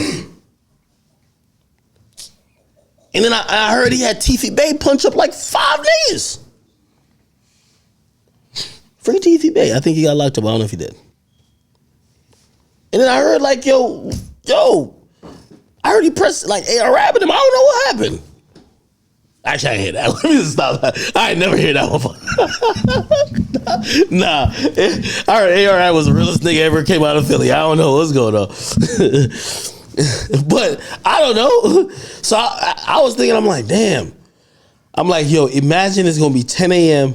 I wake up, I hear motion detected in front of blah, blah, blah. I look on my camera, and it's Meek Mill just whipping out his dick on some Diddy shit. Why he laughing? I don't know. You probably know that Meek like that. What was that last part you said, beloved? I said he might. Before I cut you off, what you were saying? I said I was worried that he might be sneak on my property, whip his dick out on some Diddy shit, and pissing on my steps. I'm like, yo, what does that mean? So if I come to your property and I just take a leak at your property, I thought he was gonna do some 6ix9ine shit. Were you there when he ran to 6ix9ine? No, I was at jail getting my mind right. That's where I got my mind right at.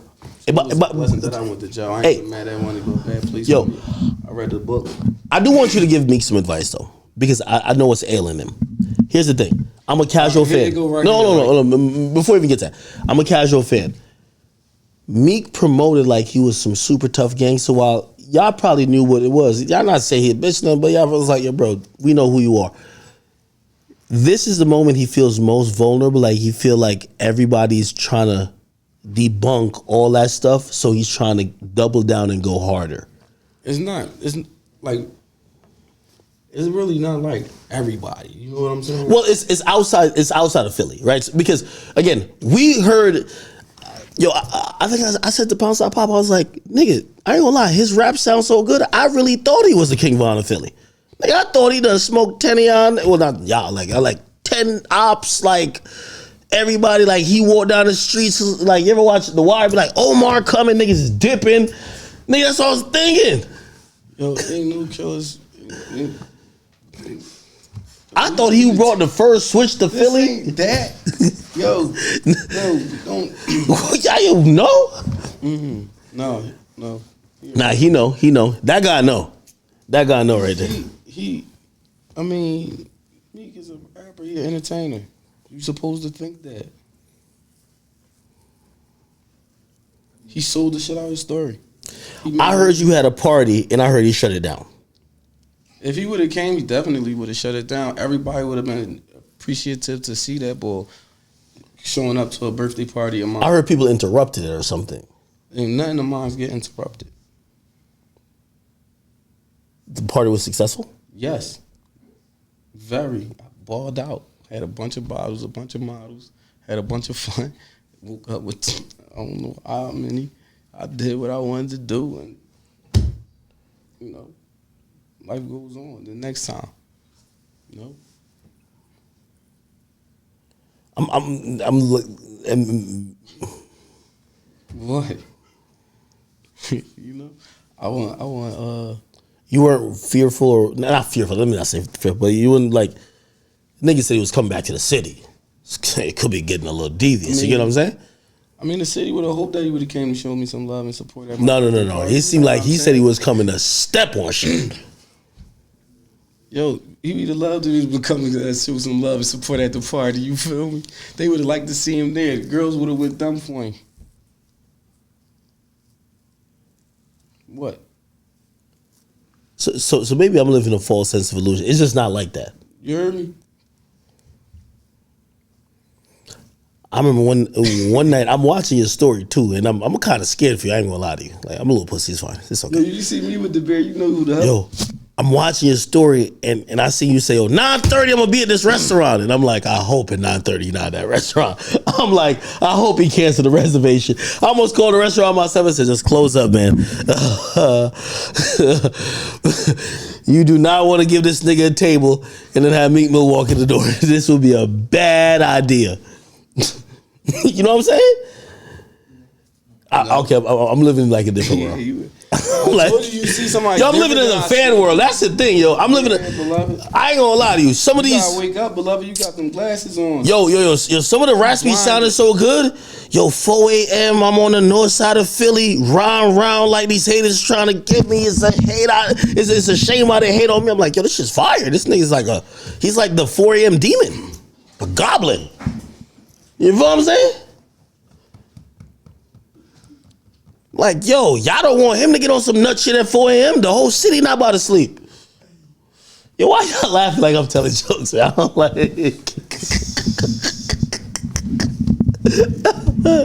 hold on, wait. No, I did legit have some. Where my phone at? My phone ain't over here.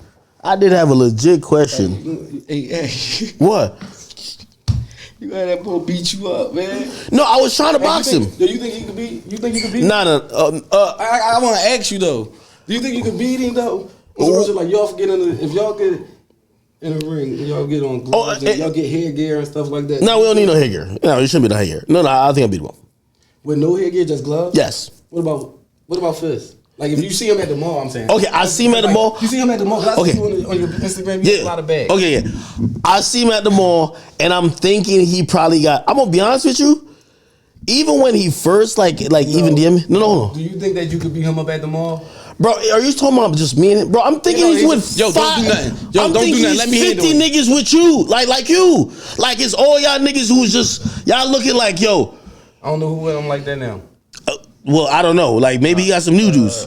Like trust me, I've been looking because I like you always got to try to figure out who I know the rapper don't do nothing. Like I'm smart enough to know that. I've been looking for the new niggas around and I'm like, wait, I see a lot of security. Where's the new crash house? Oh, I can't. I want no crash out. But wait. Those crash outs, all of us. I think you would have crashed out for him. You wouldn't? No. I would have handled business. Listen, put it like this: if you had seen me in 2016 or 2017, whenever it was really, and you know I'm finna call the police on you afterwards, you're going to jail. You know that, right? I am sending you to jail. And to keep it real, I'm gonna tell the cops. Because this is entertainment. I'm gonna tell the cops. I'm gonna tell the cops such a good story. Not you're definitely going to jail. I'm gonna try to make sure they lock Meek up too. But hold on. You're not gonna stop and say, you know it's Ack. He's finna tell on us. You be like, nah, fuck this nigga. We bought a bomb on him, right? Let's be honest. You be like, yo, you probably look at Meek and like, niggas, get my bail, nigga. Fuck that. Fuck this nigga, right? That's what it is. No, I see. When you on the basketball team, you gotta play your position. I get it. The center gotta play the center role. The point guard gotta play that role. Shooting guard gotta play that role. I do think that again. I give you credit as someone who's like I'm watching what you're doing with even a lot of the new artists and especially just That's Westside Marley right there. Yeah, I had a talent showcase, so I could scout talent. Really. I had 3 winners. He's one of them. You had a talent showcase in Philly? Yeah. Why ain't get invited? I'm about to do another one. I can't be a judge? I'm gonna have you as a judge. That's your word? I'll be a judge. I don't really deal with liars, beloved. No, I'll be a judge. My boy. I'll be a judge. Oh, y'all hear that? Nah, I'll be a judge. Oh, y'all hear that? Nah, I definitely did one in Orlando. And by the way, what I realized is that being a judge in that opened me to a new side of you see niggas who really been putting in work because once you get to a talent showcase, niggas got to commit to that, man. If niggas is really serious, they're going to get involved. And those are usually the future. I did it because I wanted to see who was really serious with their craft. Yeah. I wanted to know who was really going to work, who was really going to go for what they know. Yeah. There was a lot of people that was trying to get there to show what they know. I only did it short, simple. I had 15 slots. I wasn't really trying to hear everybody. I was just trying to hear the serious people. And I went through an email of a bunch of music, and I listened to each one. And I handpicked 15 people. Let me ask you this question.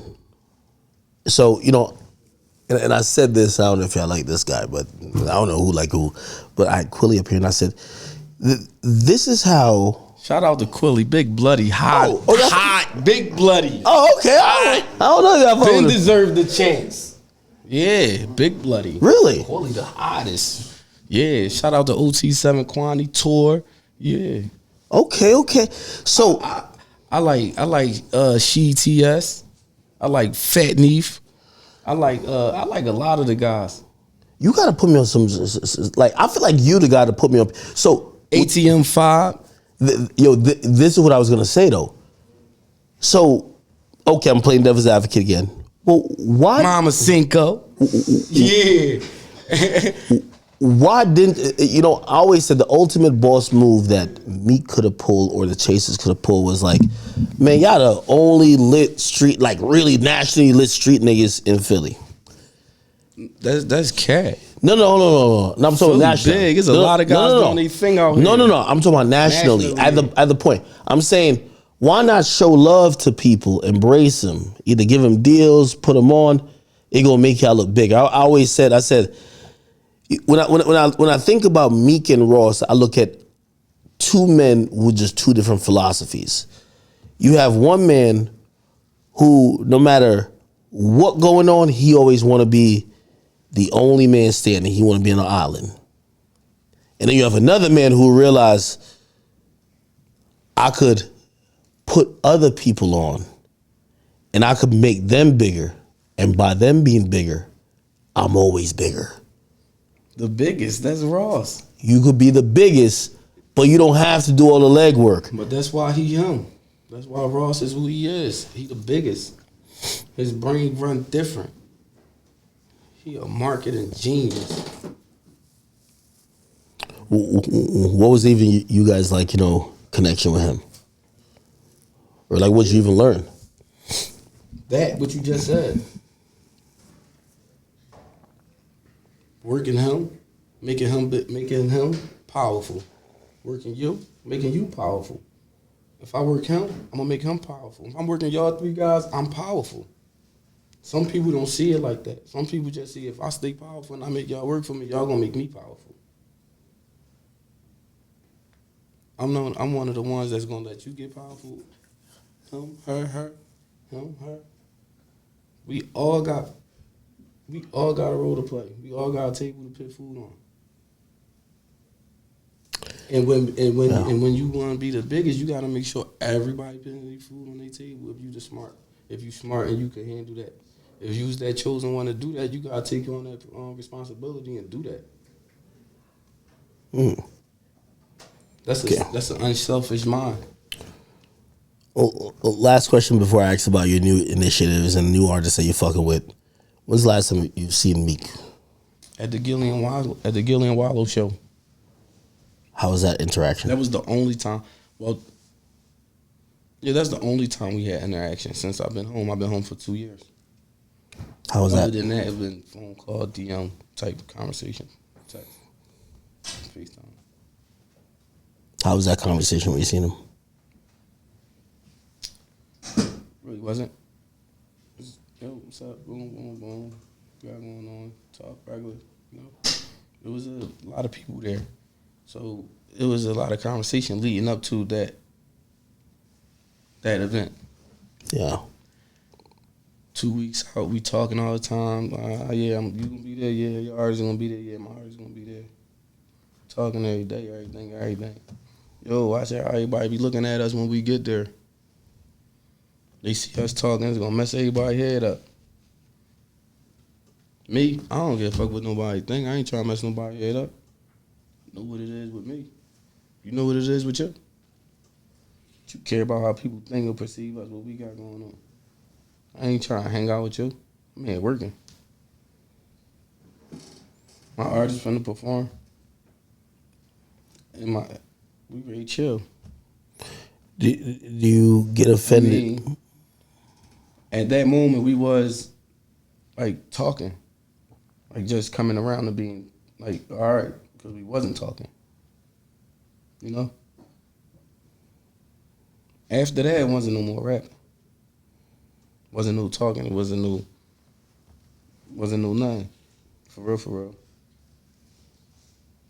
So it seemed to me like, dang, you was only being cool because you knew you had to see me. Now I don't understand that. Like me, like at that moment I wasn't thinking like that because I ain't had no problem. But now thinking on it, like, dang, y'all was playing chess. You knew you had to see me. You ain't wanted to be no problem. Do you think? What about there are certain people who would be like, man, I don't care what this nigga said, man. That nigga still gave you an opportunity and a chance. You stinking, man. Like you talking bad about him on any platform. I'm not talking bad about him though. I'm talking bad about him. What opportunity you gave me? I had a deal with Belargo to get $5,000 a month from them. Told me not to take it. Why? Because it's a small company, and I can't grow them. That's too much for them to take. You gonna take them out of business? Why I care if they sign in a contract? I know what I could produce. They offered you $5,000. Let me take $2,500. That's how Ruggs got the job, because I presented it to them and told them to give it to him. I sold it and got Ruggs the job. Get him the other $2,500. They had a budget. I could have ate the whole budget. I should have ate the whole budget. When I couldn't, I had to figure out how can I get it? Who can I get it to? But I got that shit to Ruggs. Check back. Ruggs had a deal with Belargo for a year. You know I ain't lying. You told a story about first meeting 21 Savage. Say that again. You told a story about first meeting 21 Savage, and there's a lot of haziness to it. What you mean? Well, according to your story, you said Meek was kind of untrustworthy of him at first, or it was like, yo, I ain't see that.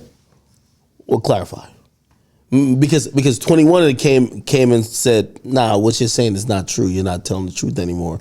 And then I said something else, and 21 was like, he was quiet. I said, no, that wasn't that. It was this.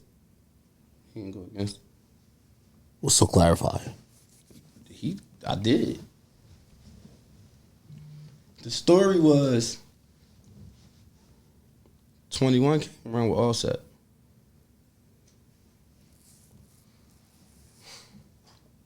We went to the mall, we went shopping, we come back, Offset and them gotta go to a concert. They got a concert. We got a party in Atlanta. Migos can't get in parties in Atlanta at the moment because they be getting into stuff. Oh yeah, they were fighting all the They time. can't go to the club. They can't get in. They only gonna let us in if y'all get us in. Offset say, "Dang, answer the phone. You the only one that do." P-Mom be on some bullshit. Me too. Don't nobody know Offset. He's being presented to us as. I mean, don't nobody know 21. He's being presented to us as Offset cousin. That's how he came around. Really? Yeah. At the moment, yeah.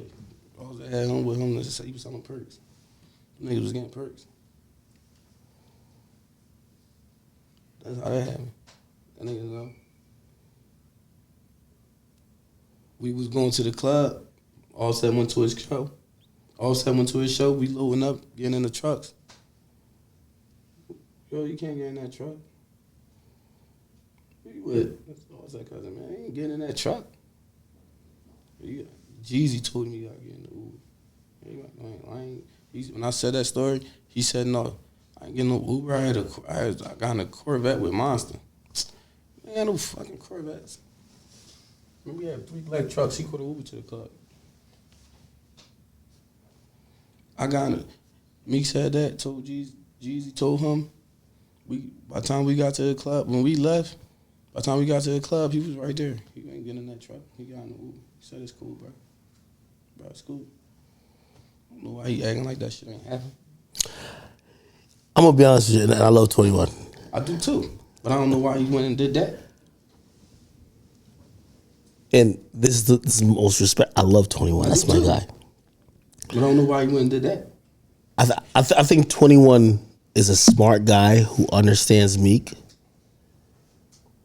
and he wouldn't say or agree to anything that would make Meek look in any type of way that he would feel like he gotta compensate for. The first time Meek and 21 had a conversation, I called 21. They talked through my phone. FaceTime. Slaughterhouse. 21 was on top of that roof. Meek showed me the record. Me and Meek was in the house together. Meek said, yo, ain't this the dude that was in Atlanta?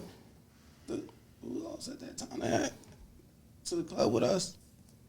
Yeah, you ain't let him in the car. Yo, he hot. 21 on the roof.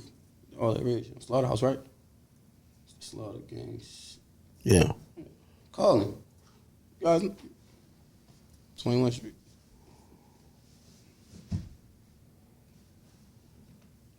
I had 21 number from the day that we went to the mall. The day he was saying that they was in that Corvette. They ain't no Corvette. I got his number that day. That's how we was talking and shit. P-Mon was with me. Sutan was too. There's a picture of that day. We took a picture in the mall that day. We walked through the mall in Atlanta. Lennox? Yes. I remember that day. People was running up to me and P-Mon wanted to take pictures with us. We was in the mall with Offset and 21 Savage. Sutan. 21 and Meek, I think no matter what you said, he wasn't going to allow that to come in between y'all. So, Say it again? no matter what you had said, I don't think 21 was gonna allow that to come, because if he was like, yo, Meek, I fuck with you, but your man's is telling the truth, that would be a rift. You get what I'm saying? Yo, it wouldn't be no riff. What you talking about? Because it'd just be, yo, your man telling the truth. Stop lying, beloved. That's it. Just stop lying. I'm gonna be honest with you. I ain't never seen nobody confront me like that. I'm gonna keep it real with you. Yeah, that's why we ain't really saying eye to eye, because I'm the one that be saying, yo, you dead wrong, beloved. Everybody else has just become a problem. Everybody else just don't feel like saying that he wrong and shit like that. I'm gonna let you know. You had another story about someone who at first, like, people weren't fucking with. You told them about it, and then later on you saw, basically he was like, oh yo, this dude is hot. I forgot who it was. T Grizzly. Oh, T Grizzly. Shout out, man, T Grizzly. What happened there? T Grizzly used to be like getting on FaceTime with someone and post it up on Instagram, right? That was his thing. So I used to talk to T Grizzly on the phone. I met him through mutual friends. We talked sometimes, like just like before his song took off. You know what I'm saying? And he used to be wanting to get on the phone with me, but I couldn't never make that happen, because when I talked to Meek about it, and he like, I'm getting on the phone with that nigga, man. That nigga trying to post me on his Instagram and shit. Man, nigga keep on doing that. Was he kind of envious of, T Grizzly had that First Day Out song, and a lot of people believe that all derives from like Dreams Nightmare. Nightmares. Yeah, that shit nigga trying to sound like me. This, that. Yeah, nigga, everybody trying to sound like you. You motivating everybody to do music. What you talking about? Embrace it. One day we was in Miami and shit, and T Grizzly was calling me. I was in the wheel with Meek and shit. I already know Meek don't really feel me because he was just saying something. You know what I'm saying? So I ain't even answer the phone. Man, later on that night, we was up in the club. I'm sitting low. Meek over there, standing up. DJ shout out to T Grizzly. Just walked in, First Day Out. Drop the record. Meek, come on, Meek.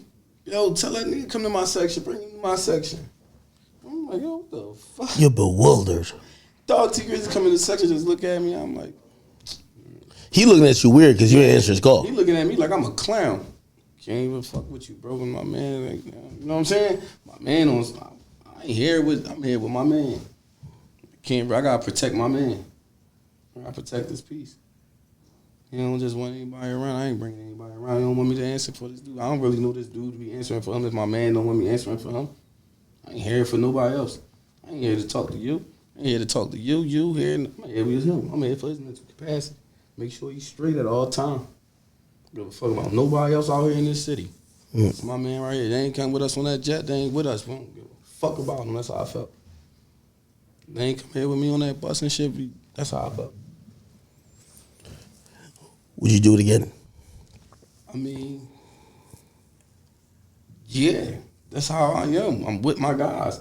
At that moment, we ain't feeling them. You ain't feeling them. What you want me to do? Because if I want that same respect as a homie, if I ain't feeling this person, bro, come on. Why you bringing them around? You answering, you talking to them, and like that's how, you know what I mean? Yeah.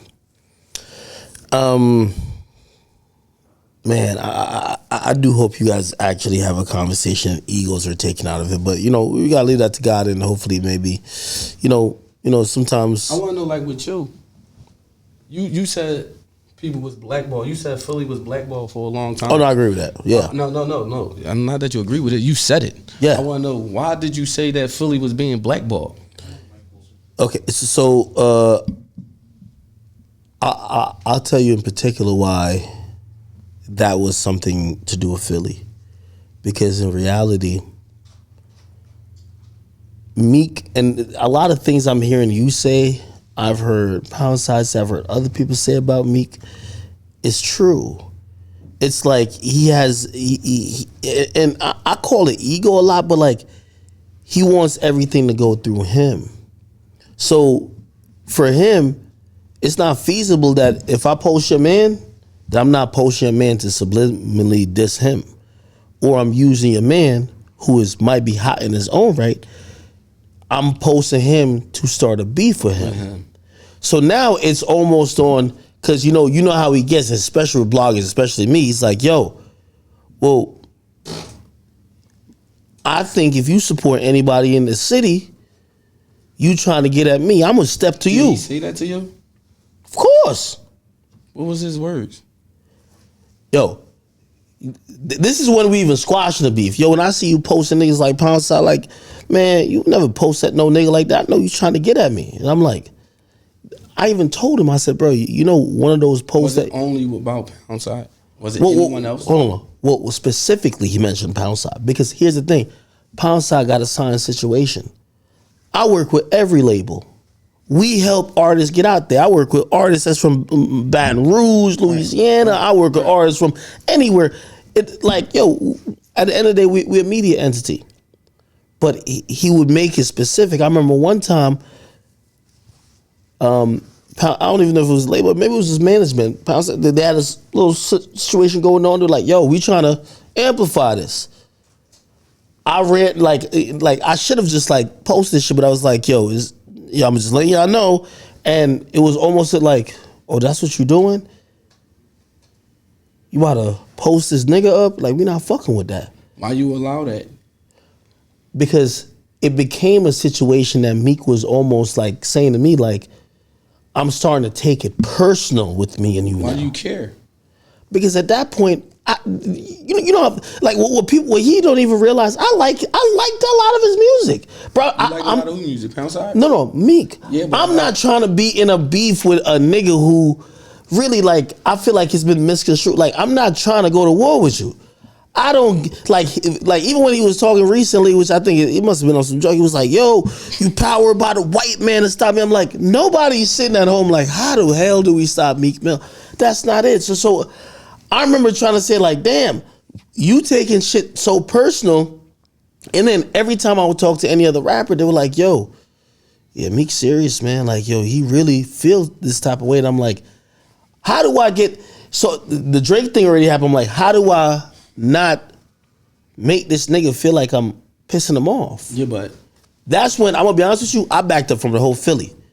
Any affiliate around me, any other blog, I'm like, yo, man, y'all should know what y'all do when y'all posting these Philly artists, because this guy. You say that to other bloggers? Of course. That was corny of you, beloved. It's not. It's okay. It's corny of me, but I'm telling you that that's the energy we getting from the guy who's a top guy in Philly. You got to realize we block, like, again, it's the options are, you see, y'all street niggas. So of course, like, y'all gonna be like, nigga, all right, we could go to war. We not trying to, that's why I look at Meek when he's corny. He's like, nigga, I'm about to come piss on you. Nigga, nobody's trying to go to war with you. This is why you talk this way to us. Look, because right. We ain't never hear you talk, oh, I'm about to do nothing to no street nigga and I'm about to do it now. But you know, we're not trying to have no issue with you. So like, when you keep threatening, we like, all right, man, if it's that serious with you and these niggas in the streets or whatever, all right, fine, we don't even fuck with it. Look, listen to this right here. Like, I'm gonna cut that short. Let me flip it a little bit. There's a lot of artists in Philadelphia that deserve chances. There's a lot of artists in Philadelphia that like missed their chance. But it's a new generation now. You know what I'm saying? And there's a lot of artists in Philadelphia that's trying to go further in their careers. Meek powerful enough to help him. But we're going to take Meek out of this. We're going to put you there. You powerful enough to help him too. You got relationships with people. You got the platform. Right. You got the platform to play their music, to interview them, to get them shined on. It's not your job to. It's their job to get their music heard. And it's your job to talk about their music, listen to their music, to see who they are. Not say, yo, I don't want to hear them because this is going on. You know what I'm saying? It's not like that. He was paying you because you got to do your job. He got to do his job. Could I interject? Listen, and I know some people might look at the platform and be like, yo, we'll act you synonymous with interviewing a certain level of artists. Let me tell you this. That's what you're supposed to be. Hold on. Let me say this. I'm based in Jersey. If you never knew, you know now. I'm an East Coast guy. Right. I listen to a lot of New York music, and I've always listened to Philly music. You get what I mean? Right. Just like I listen just to in Philly. listen. Well, I'm gonna get to it. Just like I'm telling you, that's why I think even and I got to repair this relationship even with OT7 Quantity. Like me and him were supposed to do an interview, and I seen some static about it, and I backed out. And he told me, he said, "Act, that's corny." And I'm like, "Bro, I don't want no issue. If there's some issue with you and this guy, I don't know if there is. By the way, I really don't know if there is. I don't know the politics." I said, "I don't want no parts," because at that point, me and him was on a conversation based on 21 Savage. It was like, yo, listen, I'm not gonna do no shit, whether directly or indirectly, to fuck with this man. And then when I see him, like, wait, I don't know if I interview you, I'm telling you, you know who put me on the Quantity? Man, I'm chilling.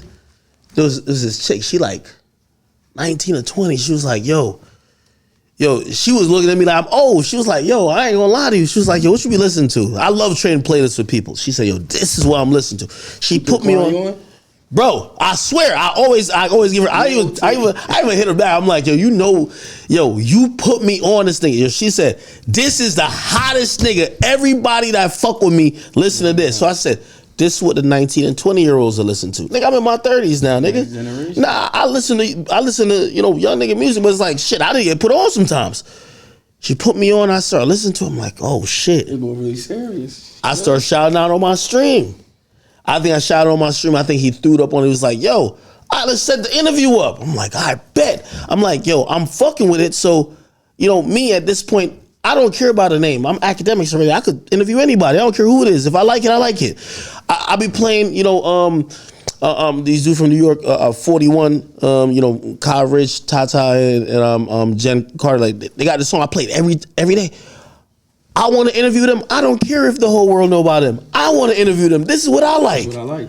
You know what I mean? So that's the thing with Quantity. So I was about to do that, and then I got cold feet because I'm like, yo, I'm about to get this nigga mad. No, look.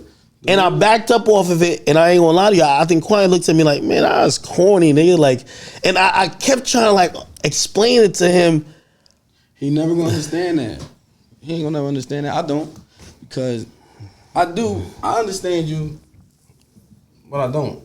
But you gotta do. We not trying to get no issues with niggas like that. Like, you know what I mean? Yo, place. Even when you have a situation where like now we're like, the man, I'm a blogger and I gotta tell a nigga like me, like, all right, we can step in the ring, or he about to come to your house. It's like, bro, nobody's trying to have those type of situations with artists. Let me say this though. So we're trying to avoid it. I'm saying my story.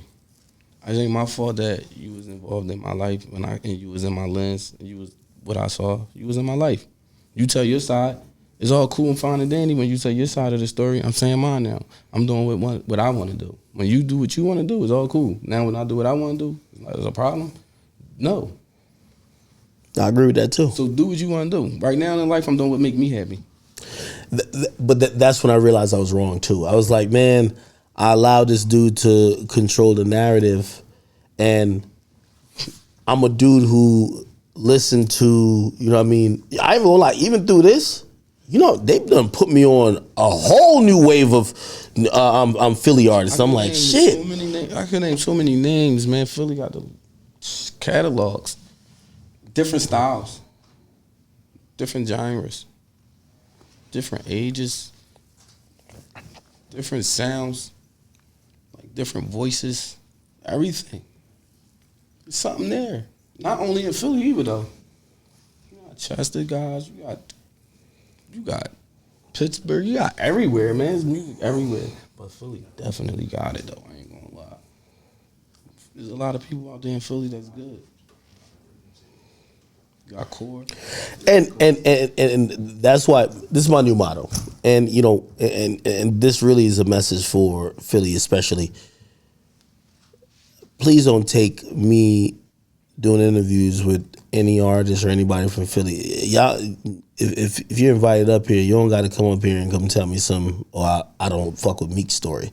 Yeah, I'm here to. I don't want my interview to be about me because I want to tell you a story about me. I want to tell you my lens. That's what my thing is. You know what I'm saying? Yeah. I got a story. And that's what we want to hear. You have a lot of artists that you're held pushing at this point. right now, honestly, truthfully, I don't have a lot of artists that I'm help pushing right now. What I do is just what I do. I'm working on the studio. I'm building a home for these artists. I seen that. Yeah. I'm happy about How's that going to coexist? Because when I think about Philly, I think about like a lot of people might be into it. Like, how could you have a central place that maybe people could record music? Because they're going to respect things. Artists know they come into a studio to become successful. They come in here to work. They come in here to better themselves. They come in here to do a banger. They not coming here to do violence, to be having a problem. They coming in here to better themselves. We got all know what it's for. I'm building the studio to better myself, to help others better themselves. One hand wash the other. They both wash your face. So, give us a lineup of everything you got going on now, because I think a lot of people might be under the impression, well, since we haven't seen him around that situation, his shit must have slowed up. What he got going on now? I mean, what slowed up? Speed it up. I went and got me. When I wasn't around that, I was at jail. I was in jail. So that's why people didn't see me for the last 4 years. I've been home for 2. When I first came home 6 months later, when I came home from jail 6 months later, I was managing Peasy and traveling with Peasy, taking helping further his career, taking that to another level. Me and Peasy reached our heights. It was time for Peasy to move on. Someone else could take him to another level. You know what I'm saying? I respect the relationship that, still good? That. Yes. Shout out to Peasy. He got records that's plaqued up. You hear me? Mm-hmm. So what else you have going on? Really, I just got the studio going on. I don't really want to work with new artists right now like that. I just want to be really helping everybody. I don't want to be having nobody just signed to me yet. I just want to work on my studio. I want to push these guys. I want to give these guys the platform. I want to let these people know that it is somebody out there that can help them. That they do got a future in what they doing. That they still can believe. People that do art. They need somewhere to do it at. What I'm doing right now is focusing on that. I'm trying to create somewhere for these guys to go, record, have a nice home. You know what I'm saying? I got a building with 4 rooms in there. That we still working on. Extra rooms. Photography space. Just gotta, like, it's just like a big space, man, just for all artsy type people. So that's what I'm working on. And if you're an artist and you want to come record some music, you can come there, no matter where you from. We find something out of that, we do that. And I want to give people my platform. I got kind of okay following, you know? I got a good listening. I got a sound following. I got a core following. People that followed me for years. Do you think that like even learning from past situations, maybe a loyalty might be what gets in the way of certain shit in the future? Because you seem like a very loyal dude. For sure. And your loyalty sometimes might run you into the ground. Well, it was written. I'm Muslim. Everything that happened was written, man. We gonna have to cross that bridge when we get there. Hopefully it helped me. Really not about loyalty. It's really about what's right and what's wrong. Right? You're right. It's right for you to be down with your guys. It's right for you to be down with your family. You fighting your brother or your sister at home, where y'all gotta keep that at. What you was taught by your mother, where y'all keep that at? Keep it in the crib. All right. Somebody's gonna watch this interview and they're gonna say, y'all fight outside. You fight outside while we was just fighting in the house. But you fighting outside, what your sister better do? Jump in and fight that person with you, right? Mm-hmm. All right. So if you want to rumble me and stuff like that, dude gonna still jump in that rumble. There's gonna be somebody who watches this interview and say,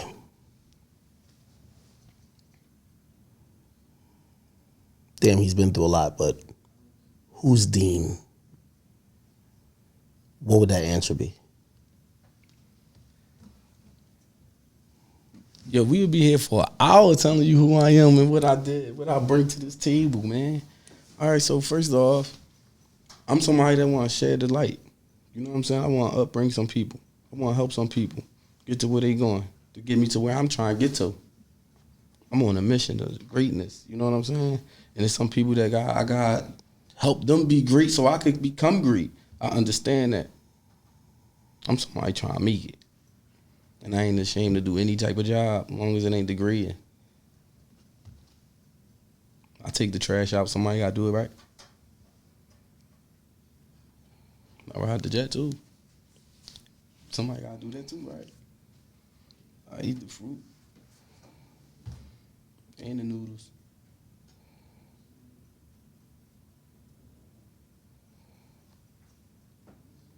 Team player. Absolutely. Someone who doesn't have an ego, that think he could only do certain things but not certain things. You do it all depending on what you needed to do. I'm trying to win as a team, as a whole. I believe in no man left behind. Each one teach one. Let's do that shit together. I'm stronger with you than without you. I bet that. I agree. A lot of people scared to help somebody become great. A lot of people don't want to see the next person win. It's lonely at the top, but that's how people make it. I had fun at the top. I had fun up there with my guys. They all up there. It's not just one person. We all work hard. We figure it out. That's what I want. I want your job to be your job, and I want his to be his. I want mine to be mine. If we on the same team and we trying to win as a whole, your job ain't no more important than mine because my role, I gotta play it. Just like your role, you have to play it. Everybody got a position. Finally,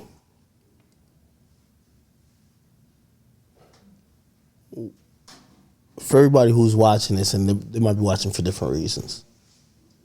You know, some people might be like, man, I just wanted to hear this man speak his truth.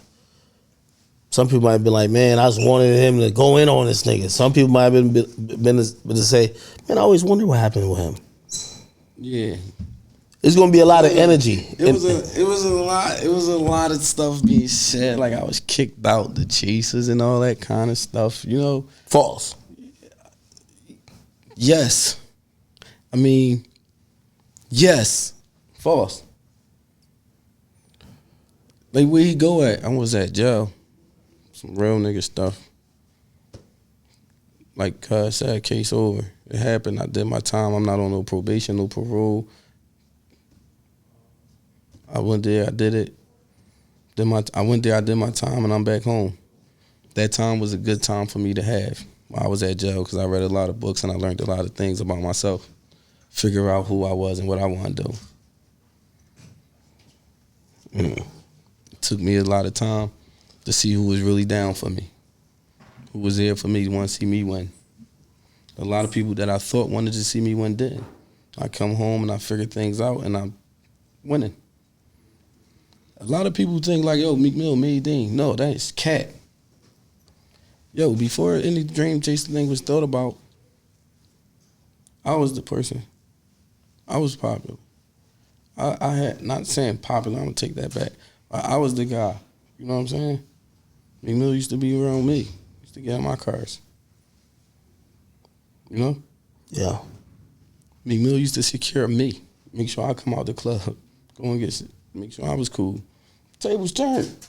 Meek Mill the one rapping. He getting the money. Let's make sure he cool. Like, you know, do what a friend do. My kids ain't never won for none before this Dream Chaser stuff. Doing that, I was giving myself a chance. Like everybody else, we believed in that. We was trying to make it work. It didn't work out. That's why when that's why you seeing. All right, look. That's why you seeing what's going on now because I accepted that. You know, you would have never heard a peek from me. You would have never heard nothing from me. I would have never been talking. He called me a pussy. You saw that. Why? Because I said, yo, I can't take it no more. Tell these people that what happened. You know what I'm saying? Clear it. Because I didn't understand, like, yo, what the fuck? Like you was doing, like, yo, what the fuck happened? Like, why niggas don't fuck with me. What the fuck I did for people don't fuck with me? I never did no shit like that. That's really being said. I had to ask people, like, yo, is this really being said? Yeah, that's really being said. I ain't know that. I didn't understand that. You feel me? And you call me a pussy, you get a little disrespectful with your mouth. I would have never disrespect you. We don't even play those type of games with people, with each other.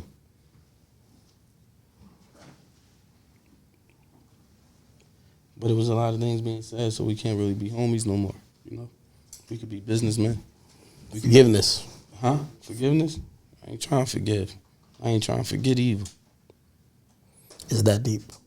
I mean, it is. Nobody's gotten hurt. Nobody didn't get hurt. It is what it is. I mean, life goes on. I'm doing what I'm doing. I'm very good at what I do.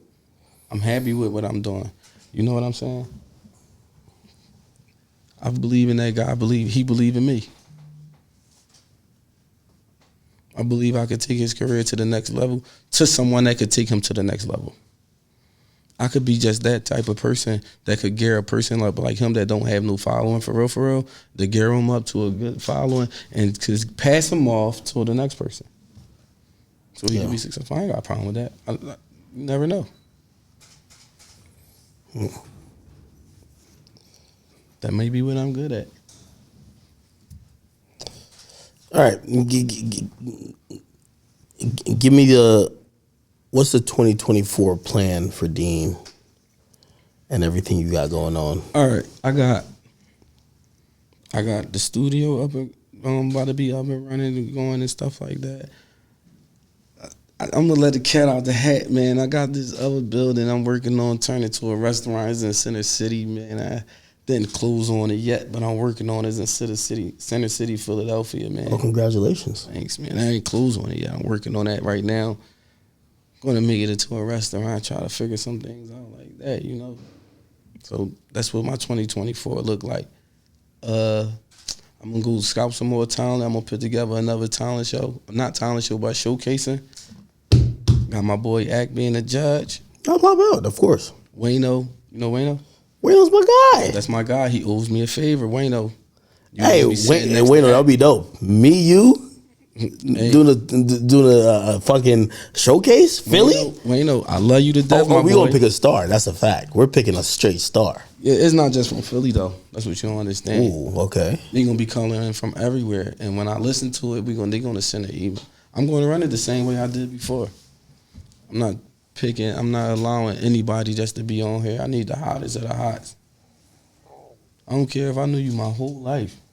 When my team sit and we listen to that music, you can't pay me no money to pick you in there if I don't like it. Yeah, you're right. All right. I'm looking for raw. I'm looking for something pretty. I'm looking for a girl I'm looking for a good singer. I'm looking for the hottest talent. I'm looking for a violinist, a drummer, whatever. A drummer. You feel me? Somebody who play the clarinet. Yeah. We need somebody to be back there running the band. Yeah. While they performing. We need entertainers. It's always somebody that's up next. There's always somebody that's up next. If we always focus on the people that's already here and doing what they doing, we never gonna be able to focus on and see what's next. Makes sense. Sometimes we gotta step away from the people that's already doing what they doing.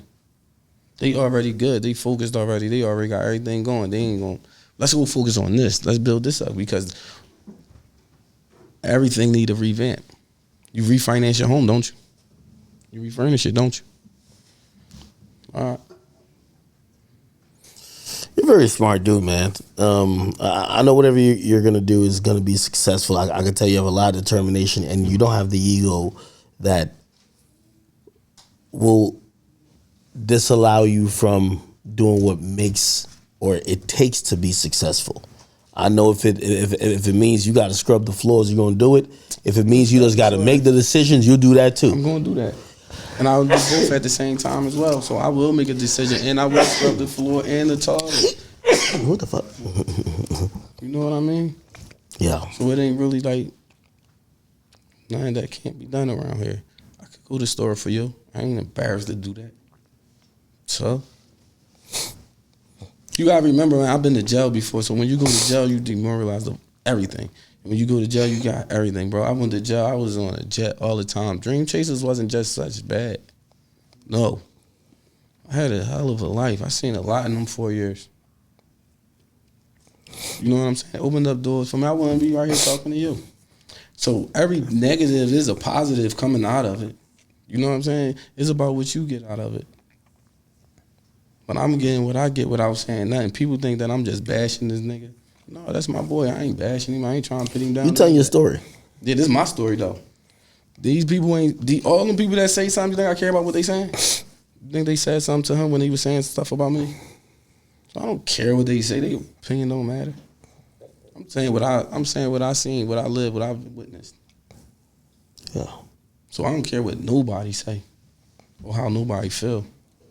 I don't care if the person mad that I'm up here talking to you. Heck, I don't give a. You feel me? I'm doing what I want to do. That's a boss, ain't it? That's all respected, man.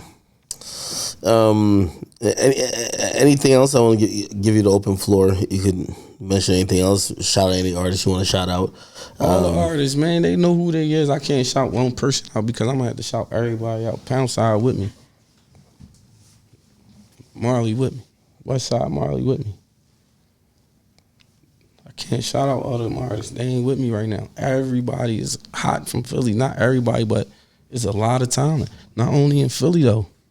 There's a lot of talent. And they know who to get with. They know I'm that door. I'm right there. They know I got that door. They gonna knock on it. So all the artists, all them labels that need new artists, don't be scared to ask for me. You could come and talk to me. Not no bad person. I'm not no bad person, and I know how to get this business done. I'm gonna pick and choose them right. Yeah. I'm gonna build them. I'm gonna help them out. I ain't gonna mislead them. I've been around a lot of different eras of music. I've been a part of the Dream. I've been a part of the Young Guns, Dream Chasers, Boys ENT. It's a part of my resume. This different music. I've been around with Pound Side since he had all my niggas on some shit, boy. OSS. Before me even knew who he was. So it ain't like no, they ain't new. Me and Pound, we been locked in. We family. His niece is my cousin. Wow. Yeah. So it ain't like there's no coincidence. Oh. All right. People, listen, man. I just want to say, if you guys are watching this, interview, we're trying to turn this into a super positive situation. Super positive. It ain't that we trying. That's what we going to do. We're trying to funnel all this energy into you guys checking out these people and these new artists and these new situations and these businesses that these guys got coming up. I want to salute to Dean, man. Your story is profound. Again, I still walk away even from now, and I'm like, man, I just hope behind closed door, behind anything, that there's some closure there, because I could tell there's a lot of love there still, man. But I'm glad to hear your side of it. Unfortunately, how the internet works is that when the person who isn't popular tells their side, it's now considered hate. It's considered, oh, you're snaking, Yeah, it could be considered hate, but who cares what them people saying? My history is my history. Theirs is theirs. I'm gonna look at when a person judging me, I just look at them like they just somebody judging me. I don't care what their opinion is. If they judging me, I don't. You know what I'm saying? I love when they on my side. Yeah, thank you, salute that. I appreciate that, and I really do. But when they on some stuff like, yo, this they hating that and they don't like this and they don't like that, I be like, yeah, that's cool too. You got your right to have your own opinion. I don't have a problem with you for that. Mind your business about my life though. You feel me? So I don't really care about no naysayers. I don't care about. I don't got that in me. And just because you hate me, I don't hate you. That's just me. I think that's a good place to leave it right there. Everybody gonna have their own opinion, man, but everybody gonna have I think it's important everybody's story get heard. I'm hoping people keep tuning into you. If people want to find you, how could they find you? You can find me at Dean_Stay Ready on Instagram. I don't have Twitter because I don't talk a lot.